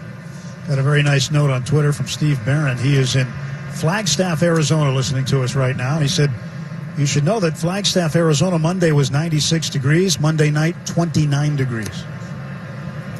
So that's what it's like living at 7,000 feet. So thank you for that note. 1 ball and 1 strike to Springer. Springer doubled and scored in the first inning, and he gets one backing out of play with a floater foul. Last time up, Springer lined out to left field, so he is 1 for 2.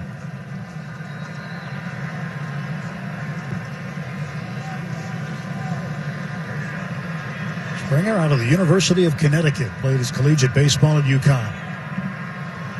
Pitch from Urias. Swung on, popped up, shallow right center. Kike Hernandez drifting back, calling for it, backpedaling, making the catch. And Springer is retired, 1 down in the 6th.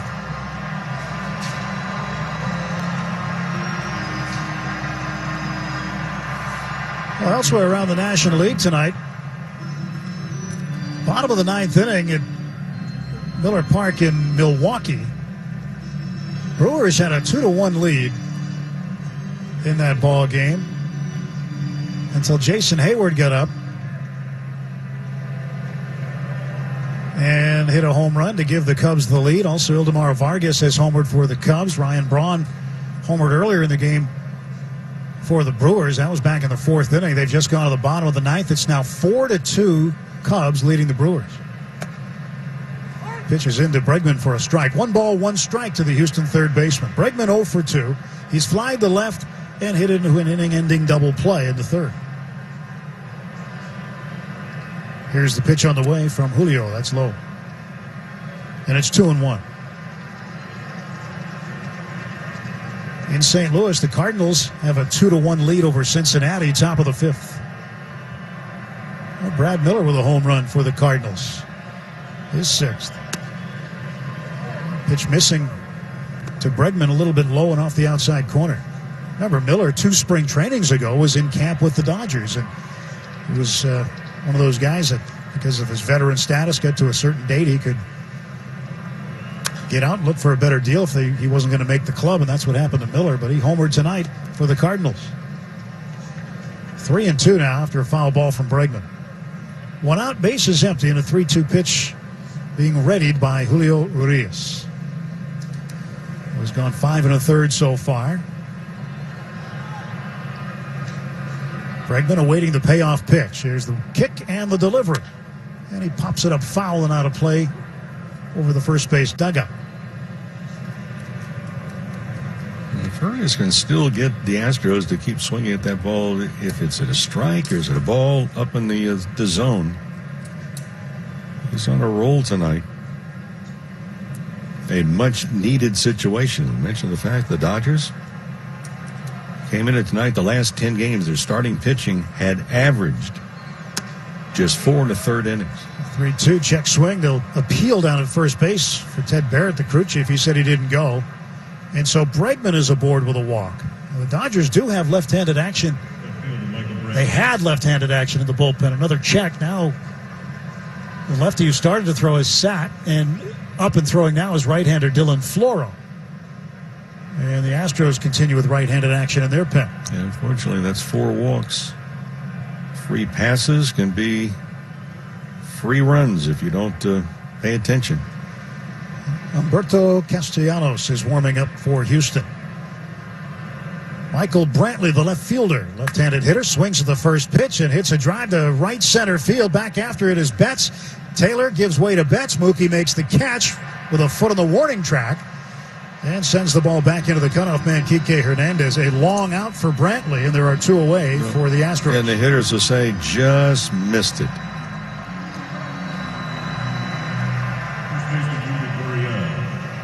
They're approaching 7 o'clock. And now just looking out over the field, we can really see that smoky haze. The illumination of the lights here at Dodger Stadium. Yuli Gurriel 1 for 1 with a walk. Drove in a run in the first inning with a base hit. Swings and lines one foul into the netting down the third base side. There's nothing dainty about Gurriel's swing, is there? No. Yeah. You don't have to tell him to, unbutton his shirt because he's got the top 2 buttons already unbuttoned. Used to be a thing in baseball is that as a rookie, you didn't unbutton anything. The veteran might have the top button of his uniform maybe undone. But times have changed. There's a shot at the left field, a base hit. Gurriel with his second single, and now the Astros with men at first and second and 2 men out. He got on top of that pitch and just hit a rope into left. This is an area that for Dave Robertson, I think every manager is going to be a meeting on the mound with the catcher and the second baseman and the shortstop, just talking to Urias. But from a managerial standpoint, you've got a pitcher that's had a very good night so far, the first 5 innings, and now, first and second.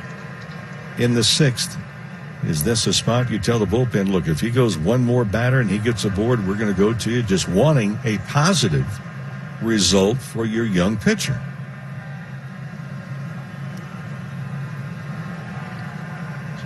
Urias getting set to face the lefty Kyle Tucker with 2 down. Will Smith out in front of home plate, issuing the external signs to the defense. Now they'll play this 2-out first and second situation. Kike Hernandez backing up into short right field. Seager on the right side of second base. Bregman can get a big lead. Bellinger playing behind the runner at first. First pitch to Tucker. Breaking ball on the corner for a called strike.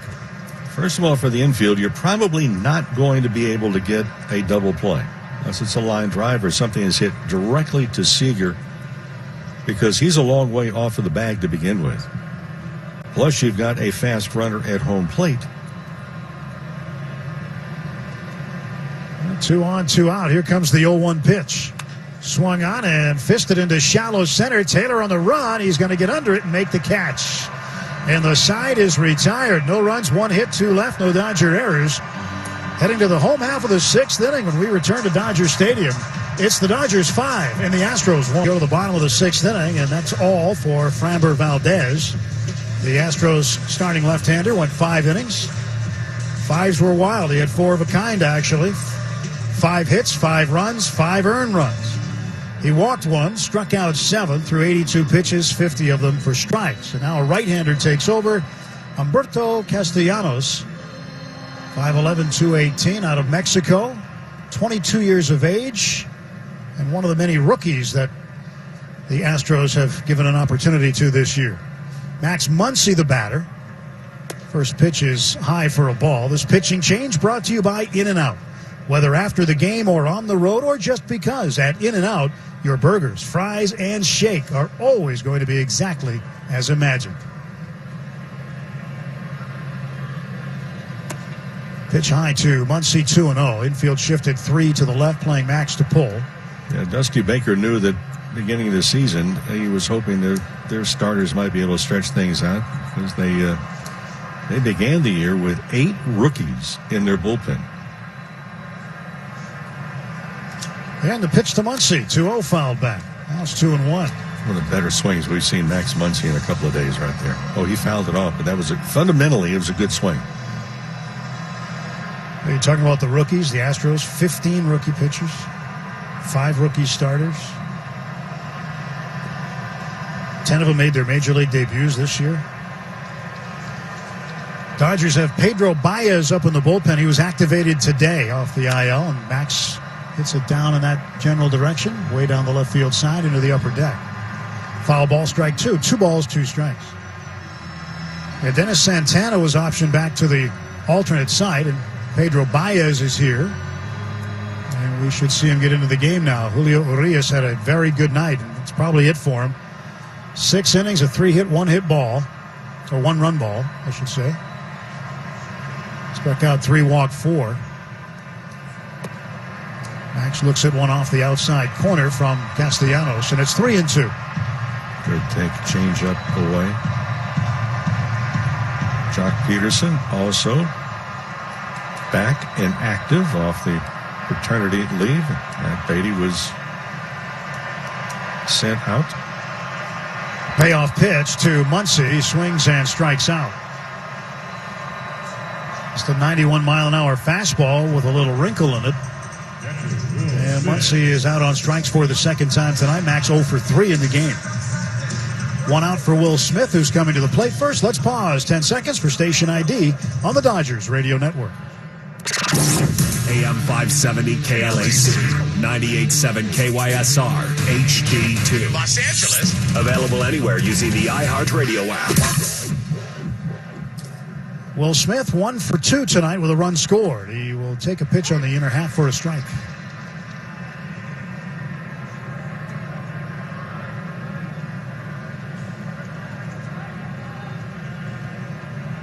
Nobody on base, 1 man out. Dodgers 5 runs on 5 hits. Astros 1 run on 3 hits. Curveball sails outside for ball 1. 1 ball and 1 strike.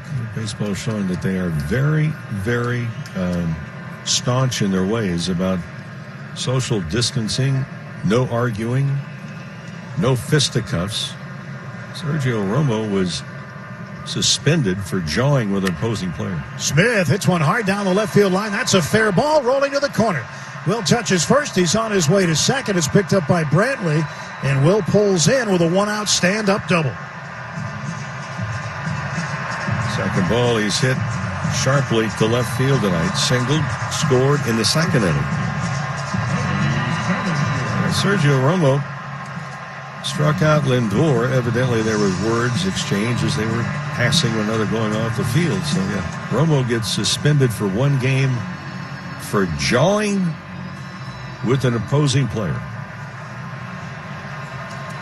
He was also fined. So was Lindor. They're serious. Here's Cody Bellinger looking out at Castellanos, and Cody takes a healthy hack and misses. Well, I mean, the first to find that out was Joe Kelly when he was suspended 8 games originally. It took a while for the appeal process to take hold and ended up with 5. And still stiff. Still, yeah. And now this will be the second game. You'll have 3 more games to serve after tonight. The 0-1 pitch. That's inside.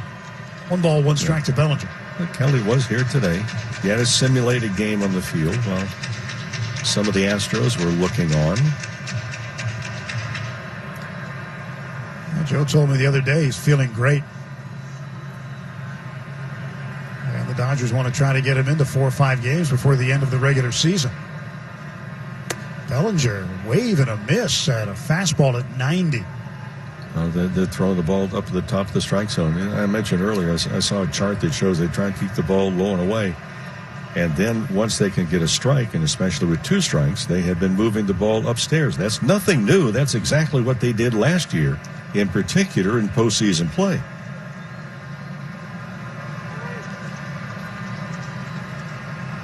Time called briefly at the plate by Bellinger. And Adrian Johnson gives it to him. Now he's set back in the left-hand batter's box. Smith at second base, 1 out. Castellanos set at the belt, shrugs his shoulders, peeks back at second base, comes home 1-2, and Bellinger fouls it back and well out of play. And you'd figure they'd come inside more. A lot of pitchers are coming inside on Bellinger. When you look at his batting average on inside pitches, it's just 103. Mm-hmm. That's the 3rd lowest.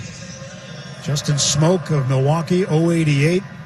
Matt Chapman, who was in the news as well from Oakland, 091. Chapman, a hip injury, needs surgery. He is done for the rest of the season for Oakland, and that is a huge loss for the A's. 1 ball, 2 strike pitch from Castellanos. Here it comes. And Bellinger takes high, 2-2. Max Muncy also in the top 10, or the bottom 10, you should say, in batting average on inside pitches, 120.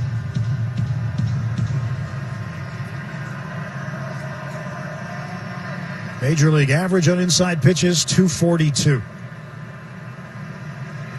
The top hitter, Nelson Cruz of Minnesota, 485, and his teammate Jorge Polanco, 448.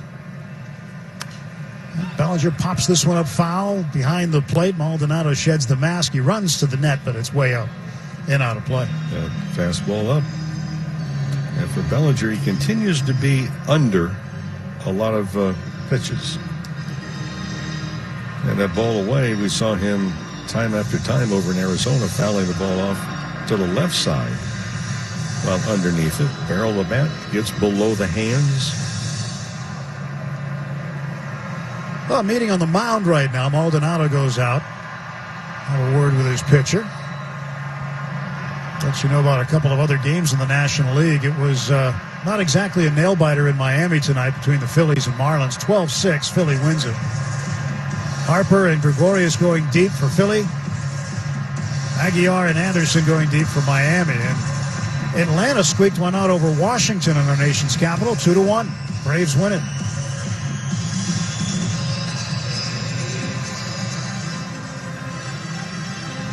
Those Baltimore Orioles are playing tough baseball against the Yankees. Yankees won 1-0 in 10 innings, but the Orioles have continued to give them fits this year, where it's been the other way around for several years. Swinging a foul tip into the mitt, and Bellinger strikes out on the fastball. Another fastball up. That's the second strikeout for Humberto Castellanos since entering the game.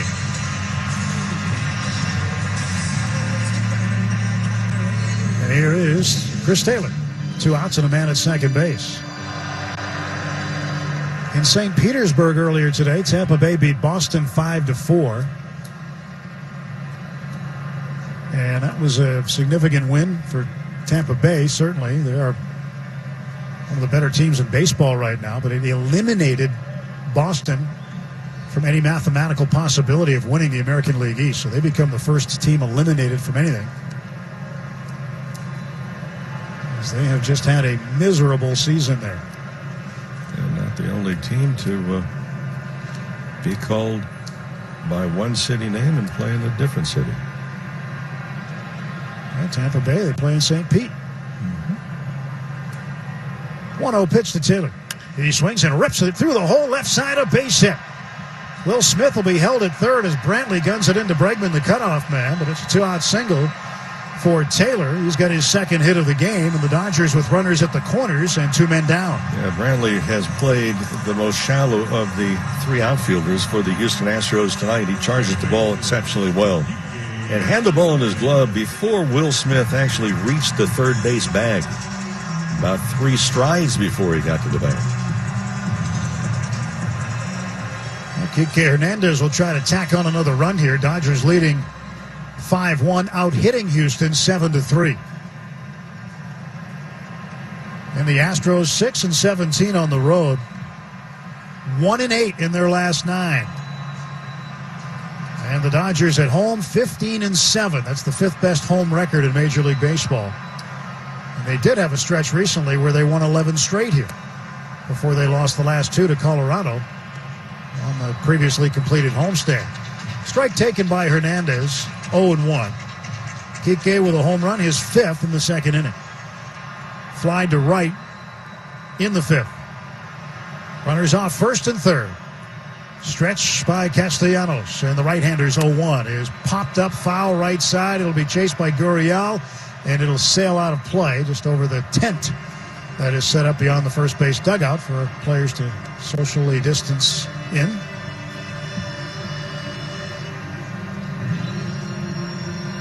I see Kike wearing his number 14. It reminded me that the White Sox beat the Tigers, or they're beating them, in the 9th inning, 14-0. Jose Abreu with a pair of home runs for the White Sox in that game. He has 15 on the year. And he's having a great year, and so are the White Sox. Quick turn and a throw to first by Castellanos. And back standing is Taylor. Smith, a 1-out double. He's at third base. Taylor, a 2-out single, is at first.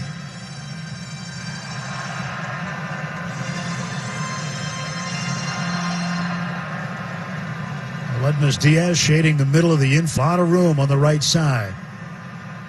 Stretch and the 0-2 coming to Kike. And Hernandez watches a curveball sail right by him for strike 3. Takes it. 3 men strike out. 2 men get hits. 2 men left. No runs in. We'll go to the 7th. Dodgers 5. Brought to you by Navian tankless water heaters with proven performance for efficient and endless hot water. Visit tanklessmadesimple.com. Well, Julio Urias had one of his better starts. He went 6. Gave up an earned run on 3 hits, walked 4, struck out 3. That's something you'll want to clean up, more walks than strikeouts. However, he got through 6, 96 pitches, 64 for strikes, and he is the pitcher of record to the good right here for the Dodgers. So Baez will face Carlos Correa, Aledmus Diaz, and Josh Reddick, 6, 7, and 8 in the Houston order. Tall right-handed hitting shortstop Carlos Correa at the plate, then he takes strike 1 from Pedro. It's a good outing by Urias. Again, the first inning. That's been problematic for him. First inning, ERA 7.88. Gave up the only run in the first frame tonight. Settled down, threw up 1 big double play ball. Next offering, and Correa fouls it into the Dodger dugout for strike 2. The double play ended the threat in the 3rd inning. And then a caught stealing in the 4th to end the inning as well. but much more in control and the command of the strike zone tonight, and back to that aggressive mode again, Tim, that the Dodgers were imploring him to really adopt about 3 or 4 starts ago. Well, Baez winds and the right-hander fires. It's a hot shot, one hopper to Seager, and he'll throw on to first for the out. That was a long single hop, smack down to short. But Correa is out 6-3. He's 0 for 2 in the game with a walk now, and there's one gone for Houston to start the 7th. Yeah, perfect spot for Baez to come in. Also, you've got a lead and a chance to say, okay, we're going to flex our wings a little bit here. You've got some wiggle room, but to get him back into the fold. And again, tomorrow, folks, as we mentioned, if you're just joining us, the Dodgers do not know who they are going to start in the game, but it's going to be a bullpen by committee right from the get-go. The pitch to Aledmus Diaz is there for a strike. Yeah, and Dave Roberts was talking before the game about that situation. He said they will let tonight's game situation dictate who will be the first out tomorrow, who will be the opener in the game tomorrow. The 0-1. This one is lined to right field. That's going to go to the corner. Mookie Betts will play it off the wall. Aledmus Diaz chugging around first, and he is into second base with a stand-up double. Second double of the season for Diaz, and the Astros with a man in scoring position.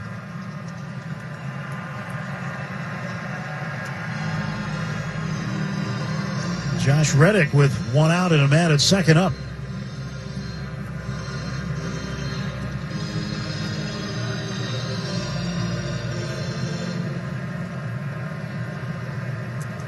One of the other things that Dave talked about, too, is Tuesday. Tony Gonsolin's going back in the rotation on Tuesday against the Padres. Pitched out of the bullpen in Arizona the other night.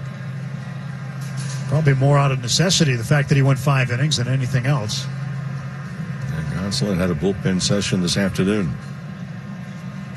With Dustin May's next start in question. Walker Buehler still on the IL. Tony Gonsolin back in there Tuesday. Here's the pitch.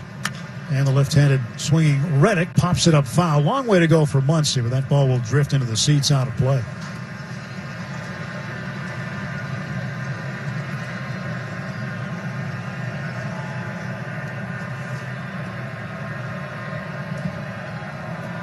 And Dave was asked what he thought.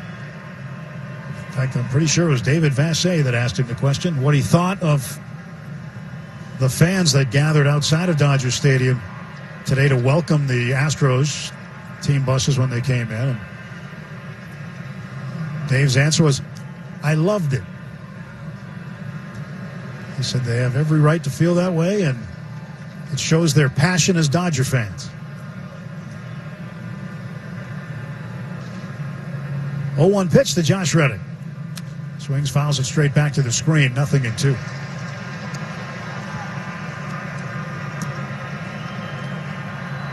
I know when you went back to Montreal after 1981, you were not very welcome. No, not at all. Well, we as a team were not very welcome, but the following year, Steve Yeager and I went to dinner, and we were asked to leave the restaurant. Like now. The pitch, and it's in the dirt. Well, that was your reward for a pennant-winning home run. Mm-hmm. And you know what? It was worth it. Of course it was. I wish you could explain Yeager's reaction, though. But well, no, I can't. Oh, can you? Okay. And the gentleman said, hey, look, we have to ask you to leave. We said, well, wait a minute. The kitchen's not closed. I said, we just flew in from New York, played a day game against the Mets. He goes, no. We don't want any fights in here. I said, well, you're going to fight. We're going to have dinner. He goes, well, there's a table of 6 back here that want to beat you guys up. Pitch to Reddick, missing it. It's 2-2. So Yeager just very politely turned to the general manager of this restaurant and said, well, go back to that table and ask him who the 2 toughest guys are at that table. Send them over first and then send the rest of them over one at a time. We still had to leave. 2-2, waved at it, missed strike 3. Got him with a high riding pitch. And Reddick strikes out for the second time tonight. He's 0 for 3. I spoke with Steve earlier this afternoon, and I said, "You remember it?" He goes, "Oh, do I remember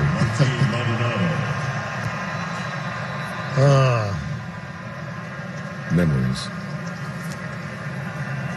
One guy who's on the field right now in the first base dugout lived through some of those memories, too, and that was Dusty Baker.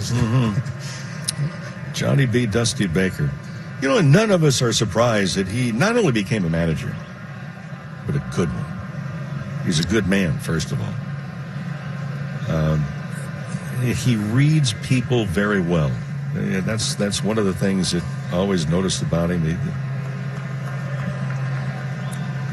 He can separate, when you meet someone, he can separate fact from fiction very rapidly. He is a classic. He's got 1,885 wins as a manager. Pitch from Baez to Maldonado. Ground ball left side. Muncy scoops it up, sets his feet. Lob toss to first. A little short, but dug out of the dirt by Bellinger to retire the side. No runs ahead, a man left. It is stretch time. Middle of the 7th inning at Dodger Stadium with the Dodgers leading the Houston Astros 5. Betts and Corey Seager. You can get the latest Dodger merchandise, including specially curated bundles at great prices. Check out the Dodger Summertime Bundle, featuring a water mister, sunscreen, beach towel, and more. Dodger gear is available for curbside pickup or home delivery. Visit Dodgers Top of the Park on Instagram. First pitch to Lux is high, and that's inside, ball 1. Cionel Perez, Cionel. He is from Cuba, La Habana, Cuba, born in Havana. Delivers a strike, and it's 1-1. Astros signed him in 2016 when Perez got from Cuba to the Bahamas. 1-1 pitch, swung on, fouled back. A ball and 2 strikes to Lux.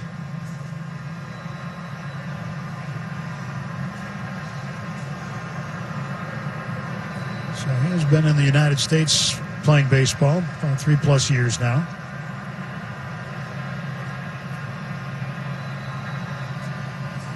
Well, Perez winds, the lefty kicks, fires, and this ball's lifted down the left field line, drifting toward foul ground. Brantley over to the wall, and he won't get to it as it slices off into the seats. Hey, friends, bottom of the 7th inning is brought to you by Bank of America, the official bank of the Los Angeles Dodgers.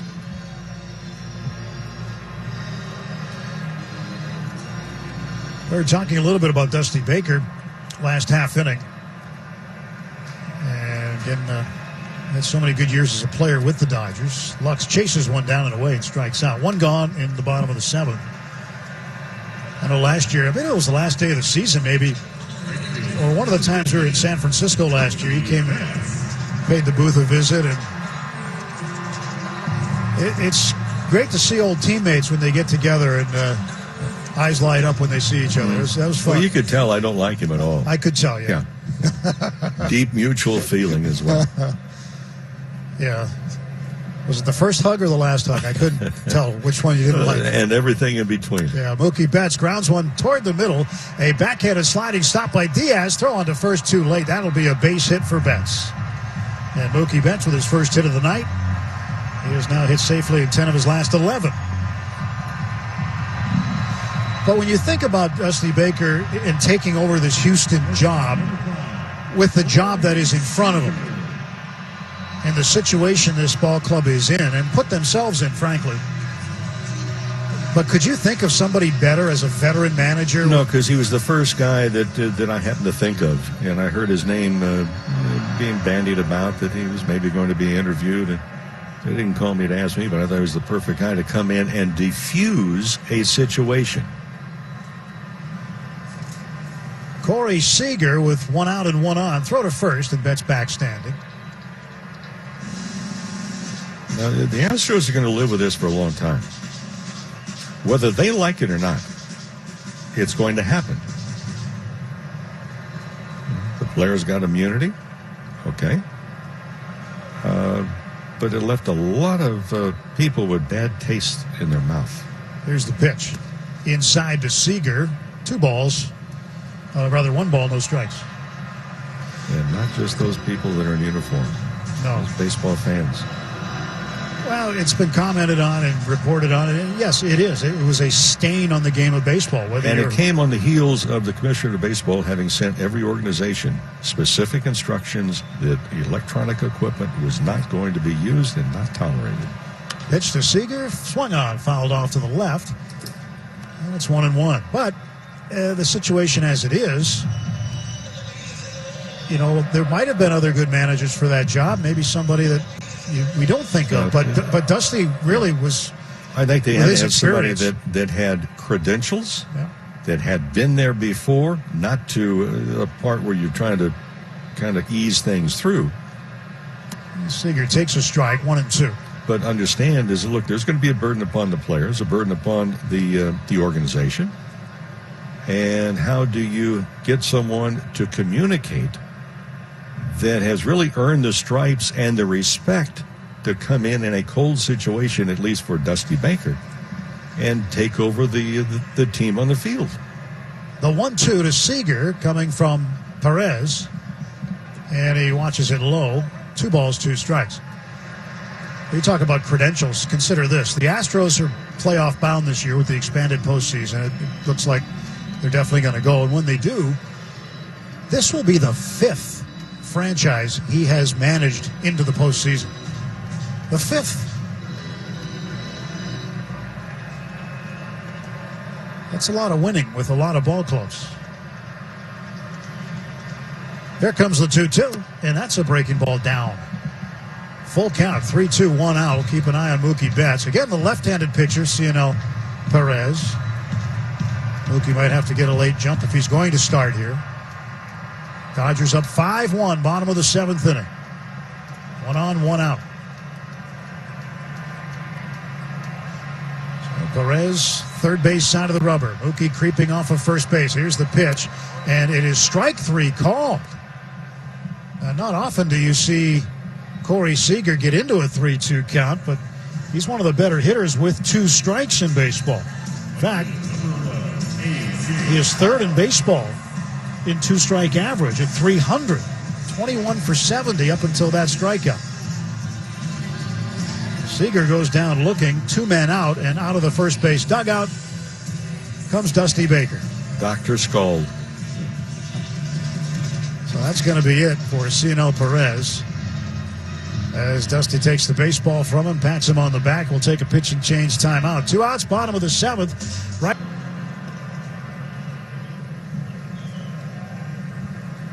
He's been with Houston, coming up through the minor leagues, debuting in 2018 and most of the season in 19. So here he is to face A.J. Pollock. Betts leads at first. Right-hander stretch pitch. And A.J. fouls it off to the right into the very top deck on the first base side. Yeah, James, a power guy. That was at 97. He just recently came off the injured list. He had a hip issue.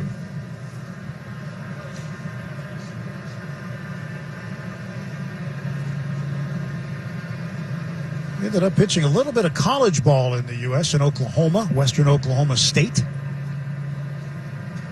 before being taken in 2014 in the 34th round by the Astros. There goes Betts, and the throw down by Maldonado, not nearly in time. Mookie with a head-first slide. He came off the bag, and Diaz held the tag, and Mookie is out. He tried to tail hook it with his foot, and there was just enough separation, and the second base umpire, Mark Ripperger, indicating that Betts had come off, and Diaz had held Brookings, South Dakota. He didn't want to turn pro at that moment. He thought he could improve his draft status. His Springer hits a looper into shallow right center field that'll drop for a base hit. So first ball swinging was Springer, and he has his second hit of the night. Leadoff single. But the next year, Tryon was eligible again for the draft, and boy, did he improve his draft status. He went from a 23rd round pick the year before to a 7th round pick.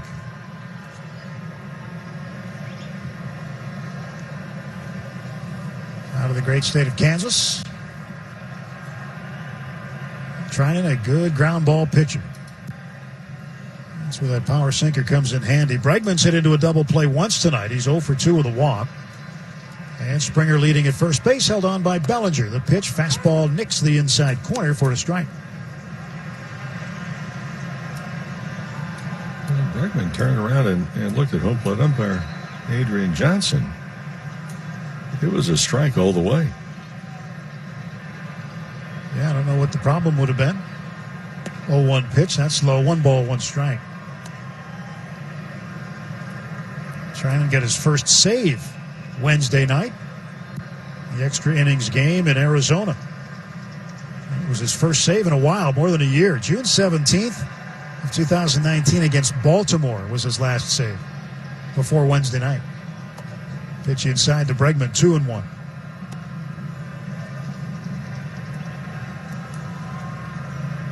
He's got 2 wins on the season. Last one was against Seattle on the 18th of August. He threw a season-high inning and 2/3. And his last victory came on the 29th of August against Texas. There's a ground ball down to third. Charging is Muncy. Flips on to second. They get one. Off-balance throw to first, just too late. Kike Hernandez with some gymnastics at second base just to get the one out. Never mind to squeeze the throw off to first. Well, when you're scoring the game, it says in the rule book you cannot anticipate a double play, but as soon as that ball was hit, you would anticipate a double play, but not a good feed to Hernandez. Stop the ball from going to the outfield. By the way, folks, top of the 8th inning is brought to you by Morongo Casino Resort and Spa. Bigger, better, safe. Good times.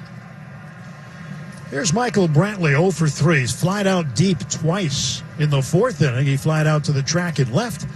In the 6th, to the track and right. And he lines one into left field, a base hit. Over to cut it off is A.J. Pollock.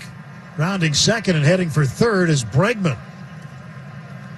A one-out base hit for Brantley, and the Astros have a little something going with runners at the corners.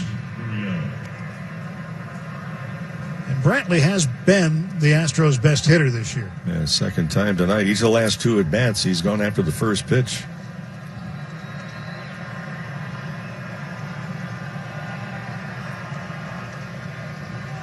Yuli Gurriel, he's been hitting the ball well tonight. 2 for 2 with a walk. And he's had 2 very solid singles. His base hit back in the first inning drove in the lone Houston run, but they're threatening here in the top of the 8th. Dodgers up 5-1. And the first pitch to Gurriel is a bouncer toward the middle. Kike will run to the bag, step on it, throw to first too late. Bregman scores. They do get the out in the middle. Brantley forced out. It was a long run for Hernandez. He had to actually cross over the second base bag to the shortstop side, reverse his field, run back to the bag, and he still got one out. Yeah, Kike Hernandez got very creative on that. Backhanded the ball to begin with, a foot race to the second base bag. Made the throw, and then looked like he was running the high hurdles. And the hurdle over the runner was sliding into second base. So fielder's choice for Gurriel. The run scores. Bregman comes in. It's 5-2.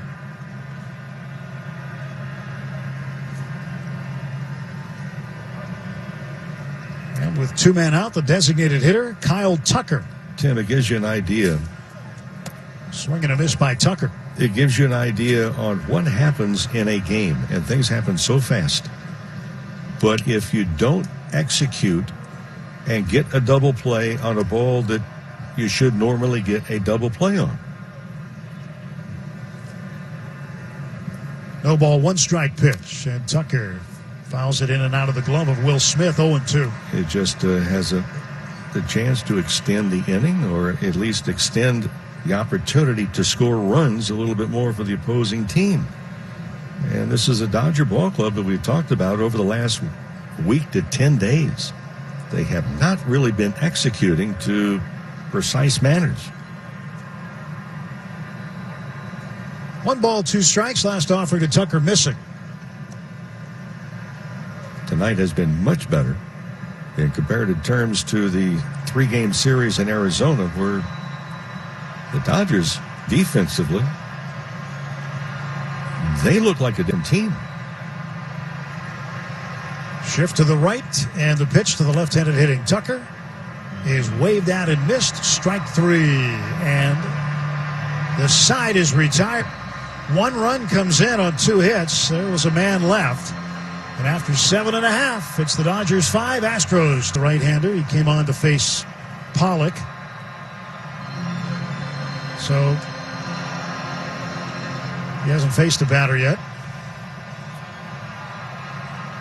And A.J. stands in with another chance, a brand new life. He's 0 for 2 with a sacrifice fly.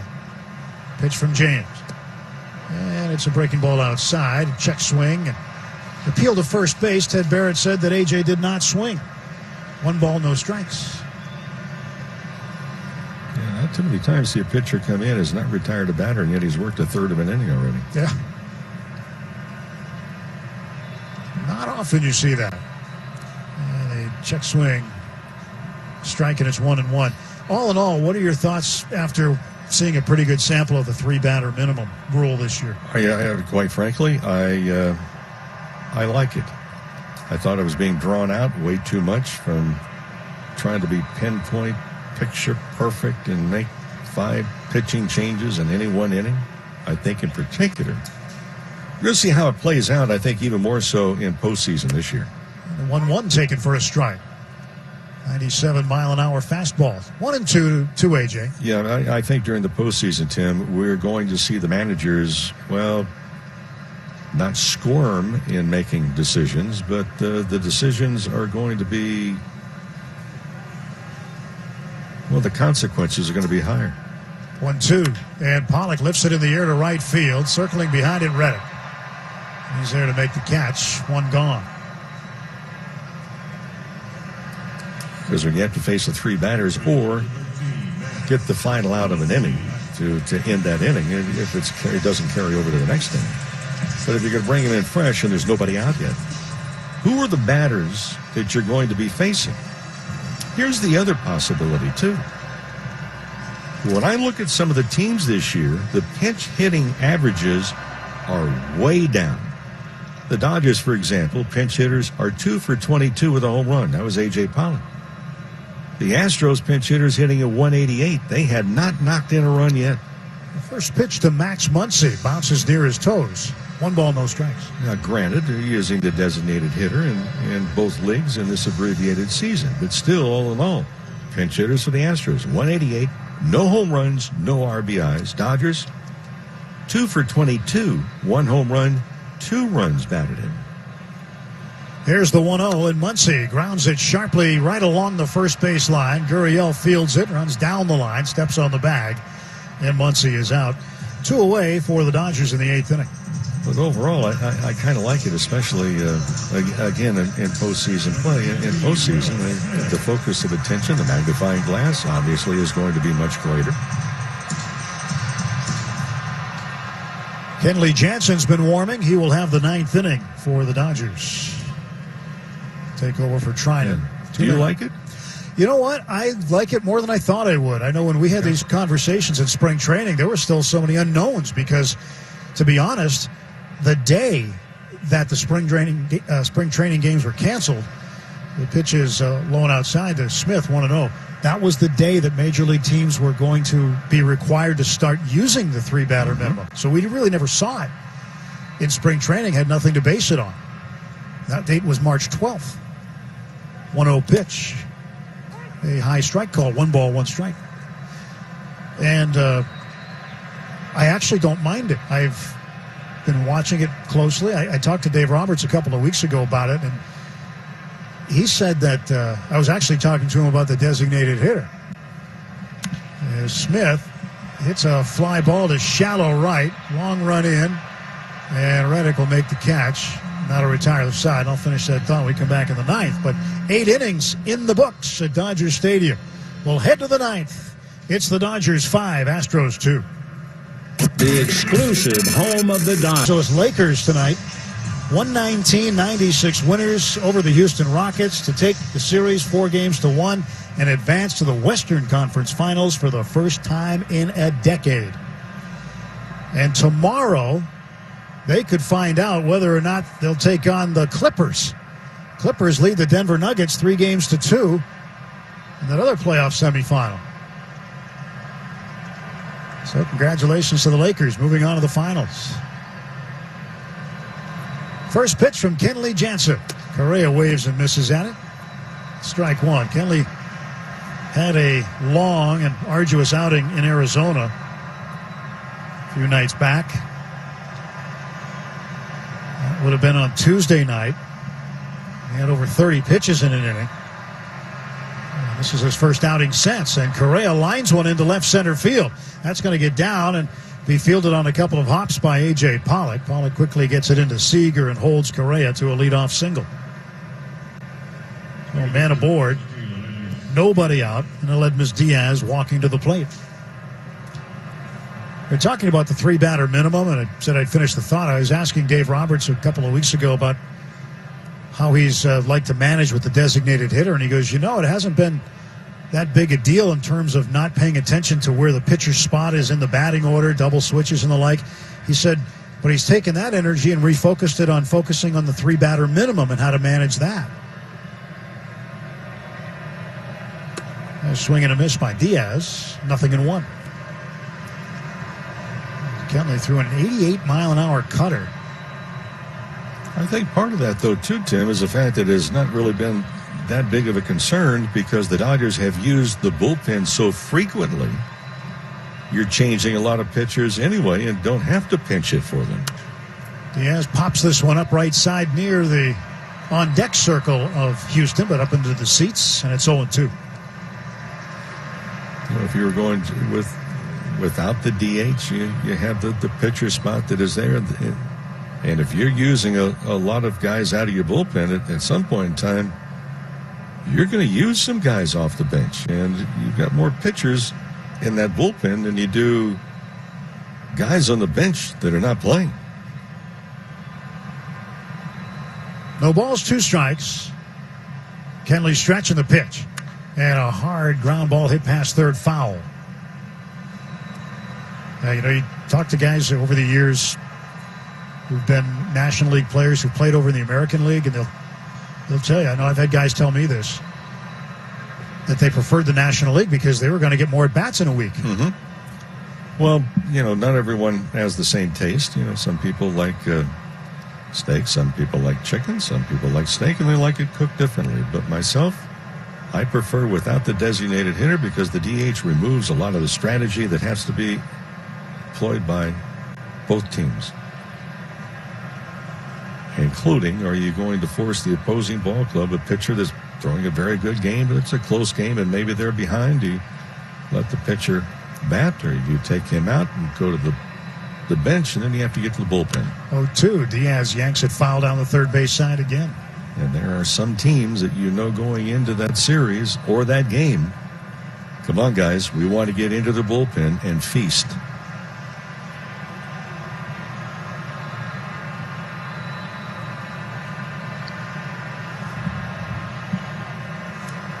It'll be an interesting time to see what goes on this offseason. I know that the collective bargaining agreement doesn't expire until the end of next season, but will next year be the last year we see the pitchers hit in Major League Baseball? 0-2. And this one is lined into left. That's a base hit. So back-to-back singles given up by Kenley Jansen to start the 9th. And now this brings the tying run to the plate. Yeah, this is a growing concern because with Jansen, we keep talking about it, but the velocity has not been there, not to the Kenley Jansen we've known for a couple of years ago at least. Is the movement there? That was asked for to be up and away. That's where the pitch was. So the Dodgers defensively now will shift 3 to the right. They're not as concerned with Correa at this point at second base as they are with Diaz at first, because he could be part of a double play in the middle. Muncy playing way off the bag at third. And Seager almost behind the bag, a little bit to the right of it at second. Left-handed hitter Josh Reddick at the plate facing Kenley Jansen. Nobody out, 2 on. Pitch. Strike called on the inside part of the plate, right about knee high.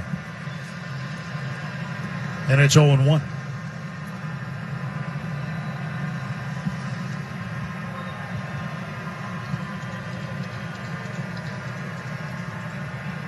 The Astros have not been good after the seventh inning this season. They have the worst run differential after the seventh, -21.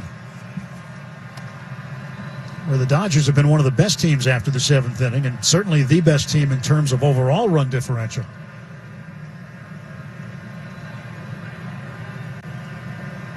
Starting tonight, it was 98, so let's see, where they'd be now 101, plus 101 at this stage. Runners off first and second. Jansen a long stare at second base. Now he'll kick and come home. And Reddick waves through it for a strike, 1-2.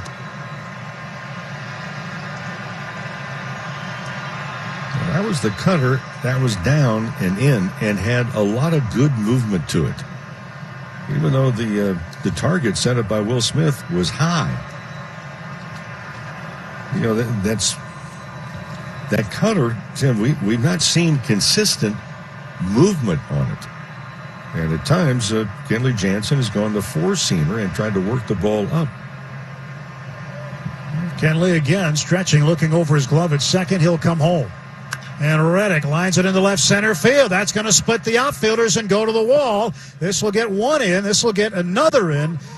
As Correa scores, here comes Diaz in right behind him. Nobody out. It's a one-run game at 5-4. Well, and this is becoming problematic because of the location, and then the Dodgers, a couple of things that happened in coming in.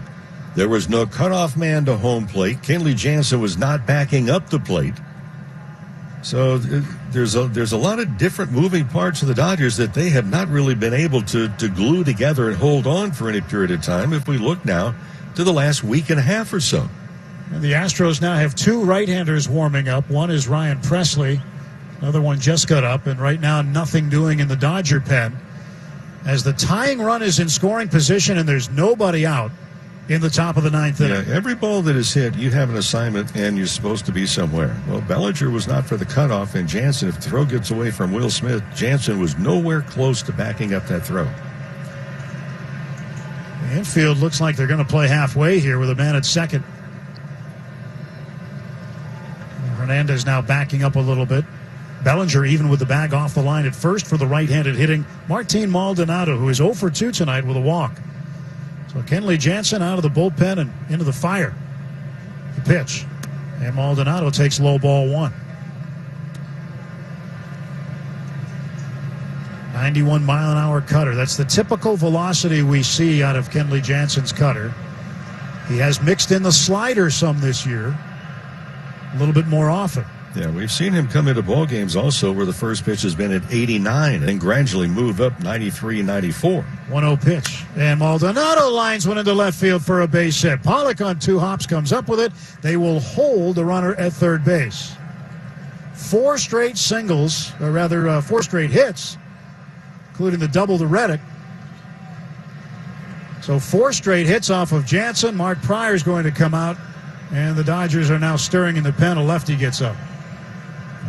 Not a good pitch location-wise, and not a good pitch result-wise.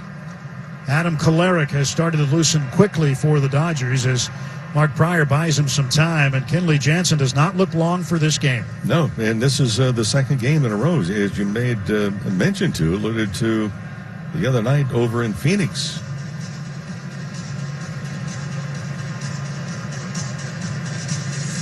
Well, while we have a moment, let's pause 10 seconds for station identification. This is the Los Angeles Dodgers Radio Network.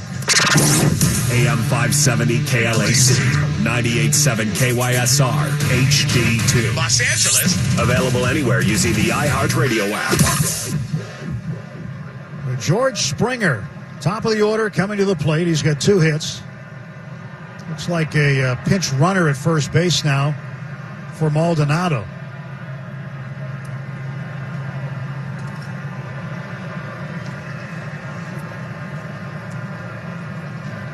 Jack Mayfield has come out to pinch run. So first and third, nobody out. Tying run is at third, and the Dodgers are going to play for 2. 5-4 the score. Quick toss over to first base.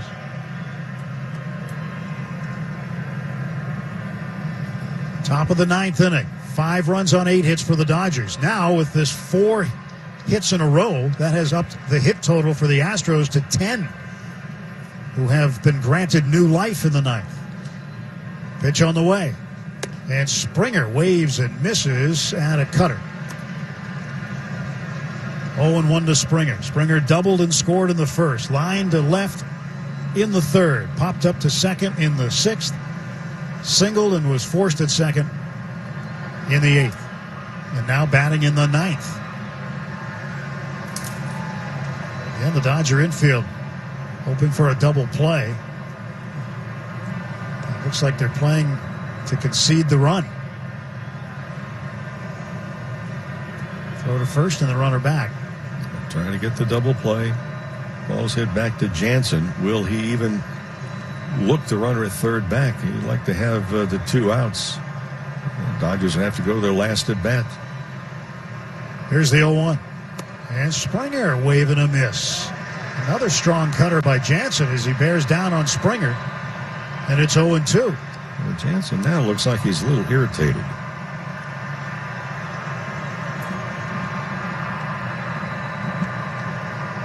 Reddick, the runner at third, Mayfield at first. Right side of the infield wide open as Kike shades the bag at second. Kenley gets his sign. The right-hander's set. Pause and the 0-2. And Springer chased one but caught a piece of it and fouled it back to the backstop. Tomorrow, Zach Greinke will pitch for Houston. For the Dodgers, it's to be determined. They'll have that plan put together after this game night. It will be a bullpen day. The bullpen active right now with Kolarek still warming. 0-2 to George Springer with the tying run at third and nobody out. Jansen ready. And the right-hander's pitch. Swung on and hit to Muncy right past him into left field. It's a tie ball game. It was a bullet off the bat of Springer. And Kenley Jansen blows the save. 5 hits consecutively off Kenley. And more than one of them has been hit hard, even when he's been ahead in the count. It was a hooking line drive that had teeth on it. We'll see this is going to be it or not. Dave Roberts is on the railing. But still a forced play available in the infield with the right-handed hitting Alex Bregman up. Bregman hitless tonight in 3 at-bats. He walked one time. 5-5, top of the ninth, still nobody out. The Astros have 5 straight hits off of Kenley Jansen. Jansen working out of the stretch. Checks the runner at second. Mayfield comes to the plate, and Bregman takes a strike. Well, Bregman, when he's faced Jansen, is 2 for 5, and he's the only member of the Astros that has a home run off the Dodger right-hander. Apparently, the official score is giving Max Muncy an error, but I think that's going to get changed later. Well, yeah, right after they give the official scorer a glove and say, here, you catch it. That ball was smoked. Swing and a miss. And Bregman with an 0-2 count. I mean, that's a base hit off the bat. Rule book says with ordinary effort. That would have been extraordinary had he been able to stop it. My guess is that'll be changed at some point. But yep. Right now, technically, we do have to call it an error. But we shall see. 0-2 on Bregman. And the pitch is low. 1 ball, 2 strikes.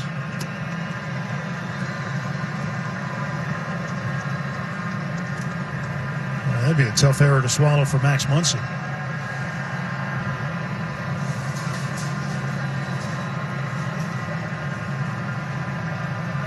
Runners off first and second. Kenley Jansen in trouble here in the ninth. The pitch. And Bregman lines it into right center field, a base hit.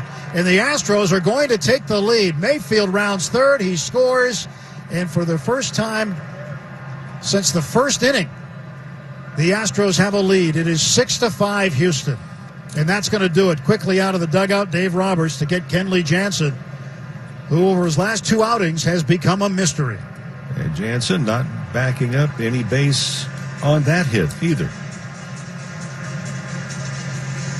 Pitching change timeout at Dodgers Stadium. This game has been turned sideways on Los Angeles in the 9th inning. The scope just unable to put hitters away. 11 hits now for the Astros. And at the plate, Michael Brantley, their best hitter, with an insurance run at third base. Now the infield will play mostly in, even with a bag at short is Seager. Toes on the infield grass at third is Muncy for the left-handed hitting Brantley to face Adam Kolarek. And Kolarik's first pitch is fired in for a strike. 0-1. Brantley tonight with a hit in his last at bat. 1 for 4 overall. And the Dodgers have yet to record an out in the top of the 9th inning. Kolarek stretch, the lefties kick and the pitch. And a bouncer toward the middle. Seager's got it. He comes to the plate. They've got Springer hung up between third and home. And now Smith tags one man and goes after another. A diving tag attempt to try to get Bregman, and Bregman just slipped in there. They almost got 2 on the one play. But Seager and Smith end up cutting down the run, and advancing to third is Bregman. So 1 out and runners at the corners. Yeah, Dodgers are actually a little bit fortunate that Brantley did not take off for second base, because he could have gone over there.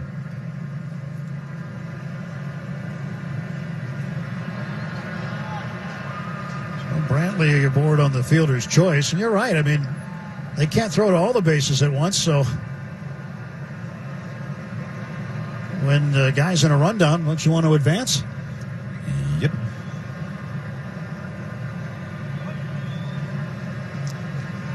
So Yuli Gurriel, beg your pardon, with 2 hits tonight, 2 runs batted in. And he takes a strike from Kolarek. So the Dodgers, if they can get a ground ball to the middle and get out of this, they would have Bellinger, Taylor, and Hernandez coming up in the bottom of the 9th. Down a run. 0-1 pitch to Gurriel. And he lines this one into center field. Taylor lining it up. Bregman tagging. There's the catch. Bregman scores. 2-run lead. It is 7-5. That run charged to Kenley Jansen. That'll be the 5th he's allowed. And that'll close the book on Jansen. That was the last man he faced, was Bregman. A sacrifice fly and 3 RBIs for Gurriel in the game. And now Kyle Tucker becomes the 9th man to bat this inning.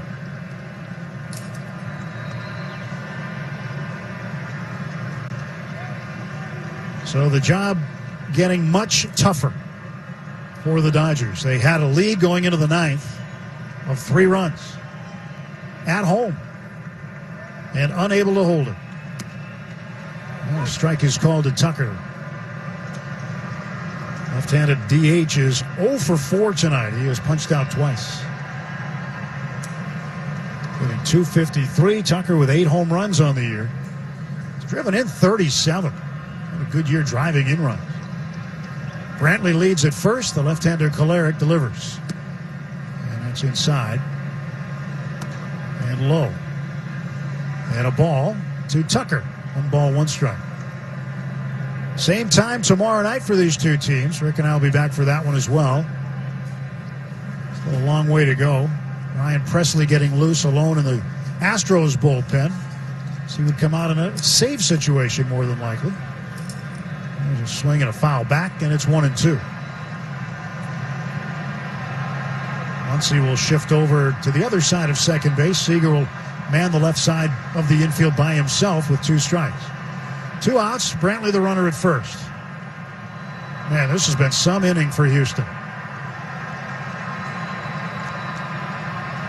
Kolarek at the belt. Now pours one home and misses the inside corner. 2 balls, 2 strikes. Kolarek has been good. You know, we talked about the 3-batter rule, and that affects Kolarek in a couple of ways. He wouldn't come in just to face the left-hander and then get out of the ballgame unless for a lot of his career. Here comes the 2-2 pitch to Tucker. With a way throw to first. The other thing is Calera can actually play first base. He was a first baseman in college. He played a little bit of first for the Tampa Bay Rays before coming to the Dodgers. And he actually played a little first last year for the Dodgers. They sent him over to first, and they could bring him back in as a pitcher to face the next lefty. Can't do that now. 2-2 pitch. Swung on a miss, strike three. Third time that Tucker goes down on strikes. 9 men come to the plate, and too many of them score. 5. As Kenley Jansen is knocked around trying to save the ball game. Instead, he's the pitcher of record on the wrong side. Losing 7-5. And consider this. Over the previous 26 innings the Astros have played, they have scored 5 runs. In the 9th inning alone tonight, they scored 5 runs. Bellinger takes a fastball from Presley high for ball 1. I mean, that is remarkable. Granted, they've lost 8 of their last 9. They have been brutal on the road. But they came alive in the 9th against Kenley Jansen tonight. The 1-0 pitch to Bellinger. He swings and drives one deep down the right field side, but it's hooking foul. Straighten that out. That had home run distance aplenty. Well, granted, the Astros 6 consecutive hits. They had some pretty good pitches to hit. 3 of the 6 hits came on 0 and 2 counts. Here's the 1-1 to Bellinger. He swings and foul tips it into the glove of the Astros catcher. The Dodgers do not need a home run right here. Oh, they could use a home run. But the swing has got to be geared, especially now with 2 strikes, to get on base. Dustin Garneau has come in to catch for the Astros after Maldonado was pinch ran for last inning. The pitch is high to Bellinger. Even count, 2-2. New second baseman is Mayfield. He remains in the game. He came in as the pinch runner in the top half of the 9th inning. Stretch and Presley's pitch. And it's pulled foul into the camera well right by the first base dugout. 7-5 Houston. So if you're wondering, yes, Jansen has given up 5 runs in an inning previously. That matches his career high. It was in a non-save situation, 2011, against the Braves in a third of an inning. Ryan Presley deals 2-2, and it bounces about 3 feet in front of the plate. That'll fill the count for Bellinger, 3-2. Well, that's back-to-back breaking balls right there, too. If he throws run right here and he gets it for a strike, oh, well and good. But as a hitter, you're not going to be looking curveball. Obviously going to protect the plate, but a higher percentage of fastballs right here going to challenge you. Presley gets the sign from Garneau. Here comes the 3-2 pitch to Bellinger. Swung on and lined into right field. That's down for a base hit. Solidly struck single for Bellinger, and this will bring the tying run up with nobody out. 95 right down the middle. So for Bellinger again with the 2 strikes, the approach, get on base, and the Dodgers bring the tying run to home plate. First hit of the game for Bellinger. Now Chris Taylor has had a good night, 2 for 3 with a home run. Had a 2-run homer in the 2nd inning. The first of back-to-back homers. Kike Hernandez had the other homer, but Hernandez doesn't look like he'll hit behind Taylor. Jock Peterson is out on deck, as the left-handed hitter would go up against the right-hander Presley. But first things first with Taylor at the plate. Bellinger off the bag. Here's the pitch. Taylor takes in the dirt, ball 1. Well, let's see if it can happen to the Houston closer here. See if the Dodgers can build an inning in the bottom of the 9th.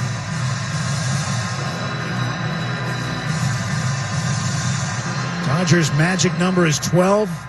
With a win, they would shave it to 11. With the Padres not playing tonight, too, that would help. So they're trying to come back again as Taylor hits a ground ball to short. Correa to second one, on to first, double play, and that just pours some water on the fire. 6-4-3. Mayfield turned it in the middle, and now the Dodgers suddenly down to their last out with Peterson coming to the plate as a pinch hitter.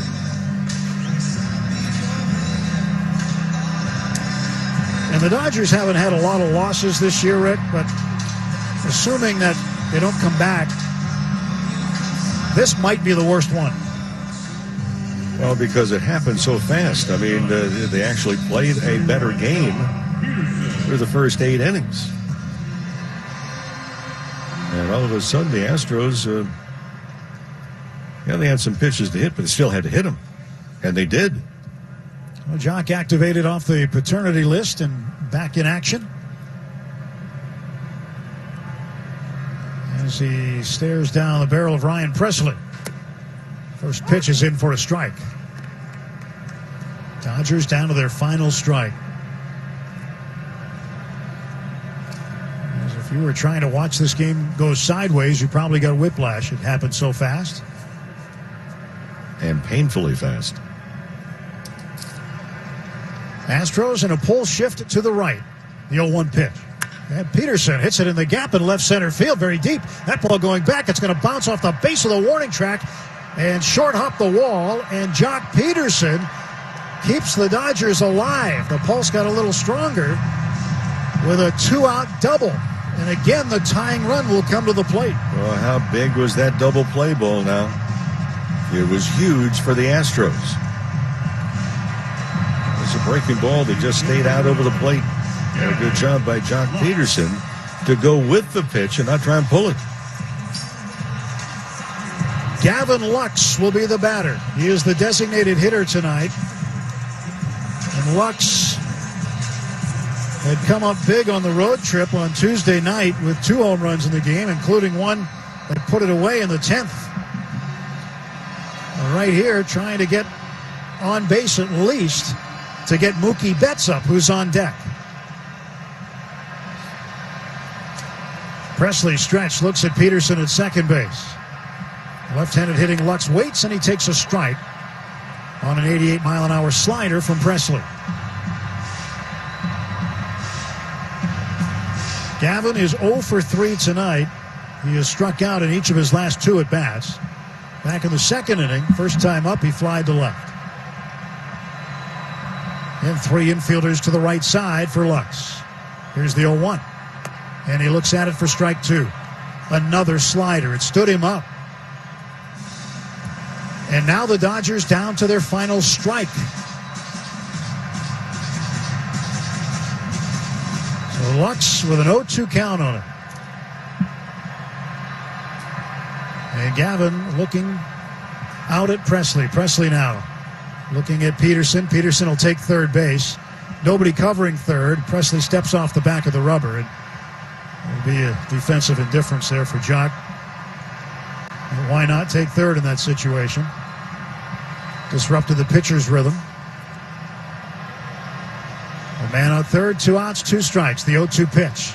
And it's yanked foul down the first base side. Still 0-2 on Lux.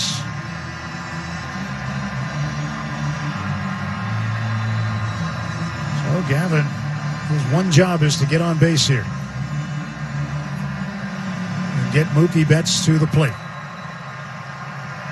Down 2 runs, bottom of the 9th, 7-5 Houston. Stretch and the 0-2 once again. Low and in. A pretty good take from Lux on a fastball at 96 that just darted out of the strike zone. It might have started in the strike zone and ended up out of it, but a good take by Lux. And he's got a 1-2 count. Presley has the sign, ready to go. The pitch. 1-2, swung out in the dirt, and the ball game's over. So Gavin Lux strikes out for the 3rd time tonight. He was the tying run. This game just fell apart in the top of the 9th inning as the Astros, who have been abysmal on the road this year, come up with a road victory, their first win over the Dodgers this season.